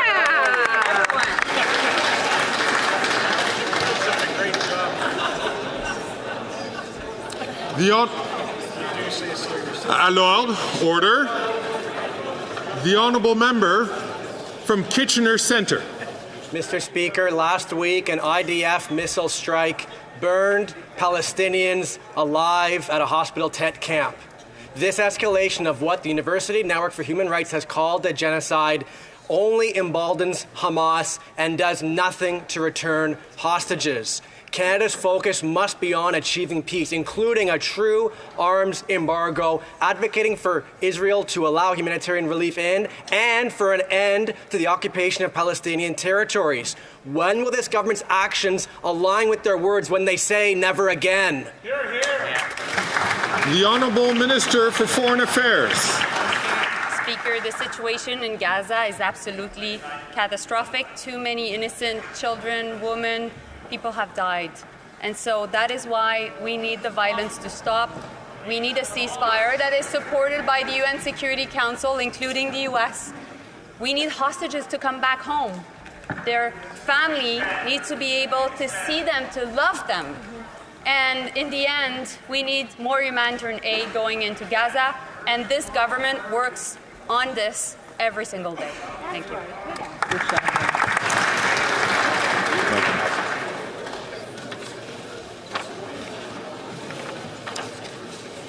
That brings us to Standing the end. on a point of order, the honourable member from Burnaby South. I rise to propose that a standing committee on Canada-India relations be created, and I believe...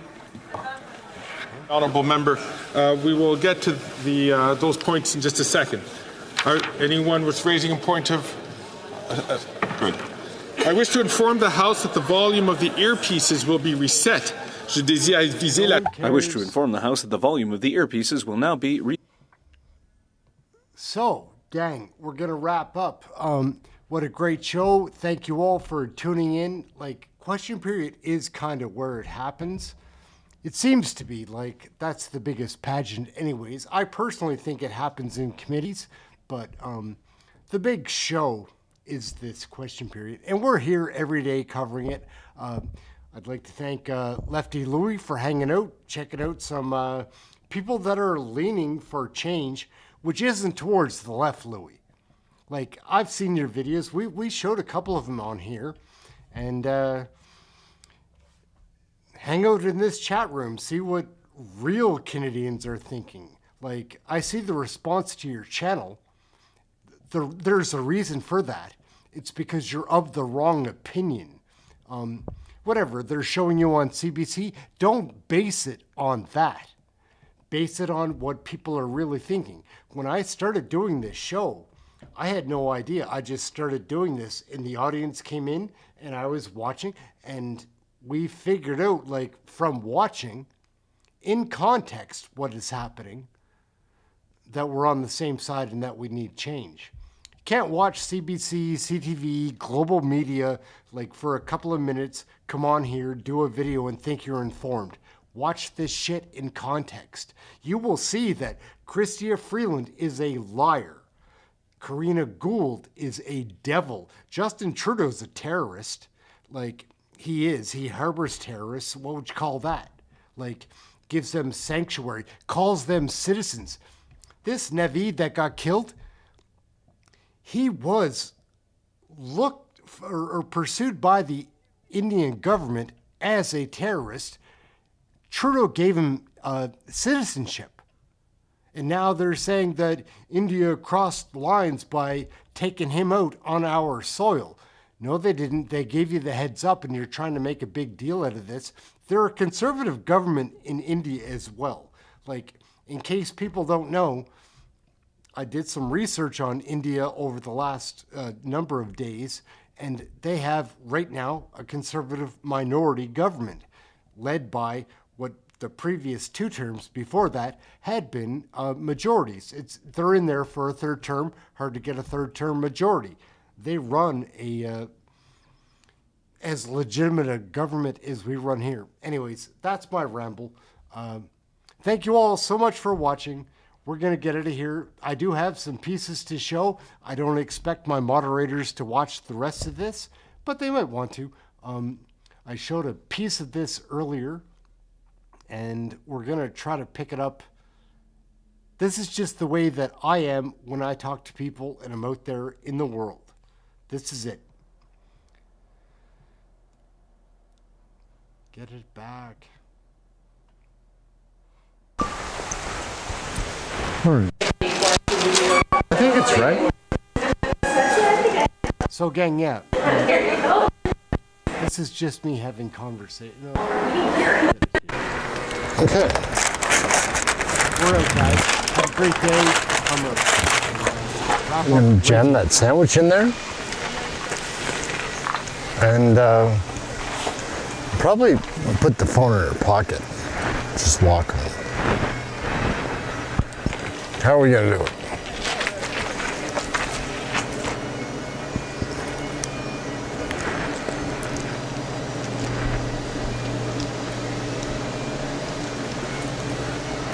Keep spinning. All right. Well.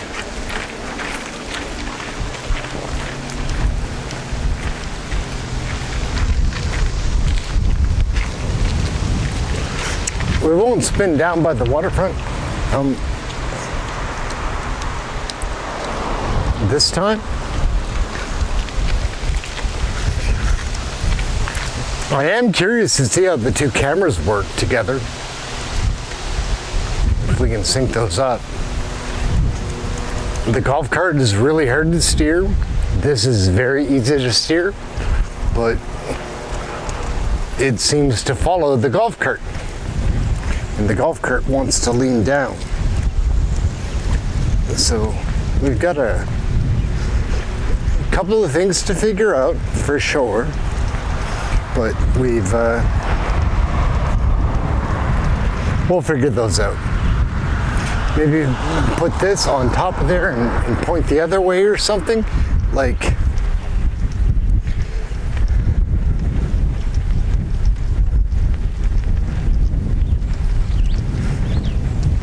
Quite a few things to construct. And again, I'm not sure about the audio on this right now. I think it's fine. Not sure about the angle up there either, but we'll see what the light does. Maybe there's a cool trick that works.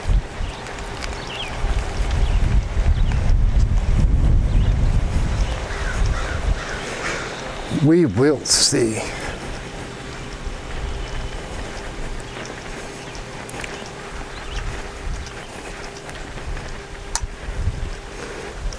Might be able to. No, I don't know. It's going to be a piece to figure out right there, because it keeps falling ahead.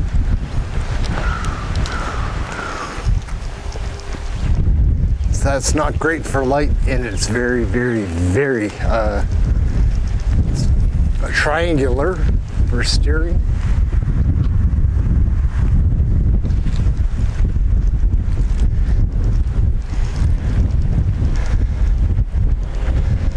Up this little piece. Look at Main Street, it's amazing.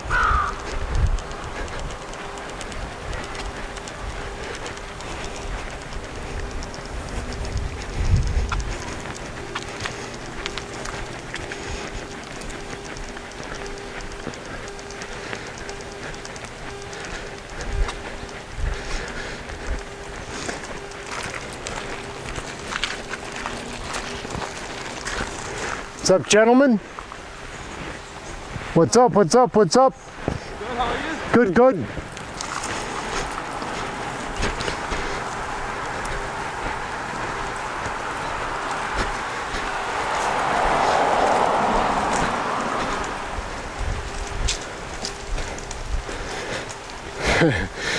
A couple of Indians, East Indians running in Guysborough when I was a teenager would have been a scandal.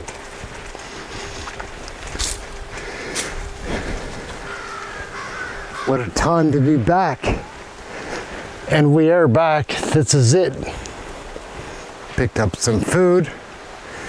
We're almost ready to have something to eat.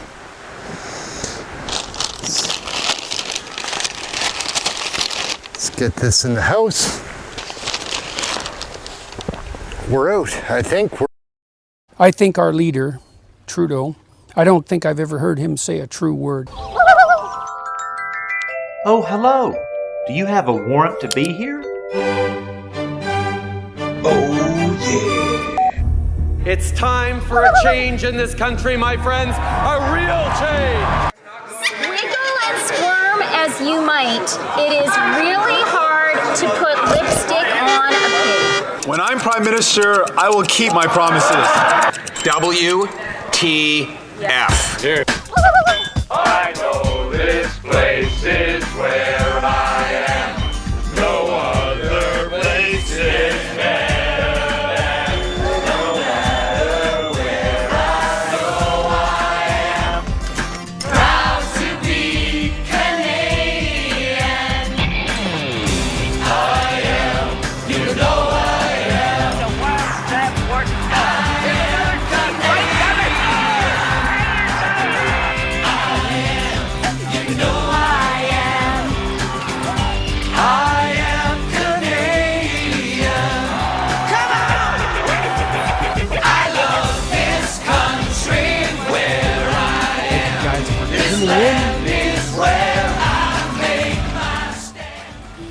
Fun here every day, hanging out. We are a great gang, guys. The one we call people fighting for change, wanting change at least, like paying attention and telling other people like what is really going on. And if you don't see the politics in context, you're missing the whole goddamn point. If you're seeing little blurps from CBC, CTV, Global, whatever, like they're bullshitting you. They're showing you what the government wants. That's propaganda. What we do here is not propaganda. We do something else here, and it's not propaganda. We are Canadians, and we've got to fight for our country because what we're living in now is not the way it was and not the way it should be. Let's get it back to the way it was, or I'm moving to Poland. We're out, guys. Thank you all so much for watching. My name's Aaron, Canadian Looney. Like, subscribe, share, get notified. It is important to be subscribed and get notified to see my videos. People say it's hard to find my stuff. Yes, it is. YT isn't working with us. We're on the wrong side of that. The Trudeau government pays Google not to show stuff like this. So that's why you need to get notified. It's as simple as that. People would say, oh, do X, do it. YouTube is the king. Just get notified. You'll see it. That's it. Thank you so much for watching. Love you guys. Love this chat room. Can't wait for tomorrow. Got to get going. Got to make another video to put out this evening to try to get more people aware of the changes that are necessary in our country. That's it. Thank you all for watching. You're the best. I swear. These other chat rooms, I've watched them. None of them are interactive. None of them are interactive like this. Because this gang interacts with itself. We've got amazing moderators here. They're the most tolerant, understandable, reasonable people that are informed, and they care about Canadians, and they know what you're allowed to say and what you're not allowed to say, and you're pretty much allowed to say everything on this site. Try not to drop an F-bomb, C-bomb, N-bomb, and you're all good. We're out for this afternoon. Thank you all for tuning in. Aaron, Canadian Looney. Like, subscribe, share, get notified, all those fun things, and we'll be back tomorrow. Can't wait for another chat. Later, gang. You're the best. You really are the best. I feel. I'm very subjective.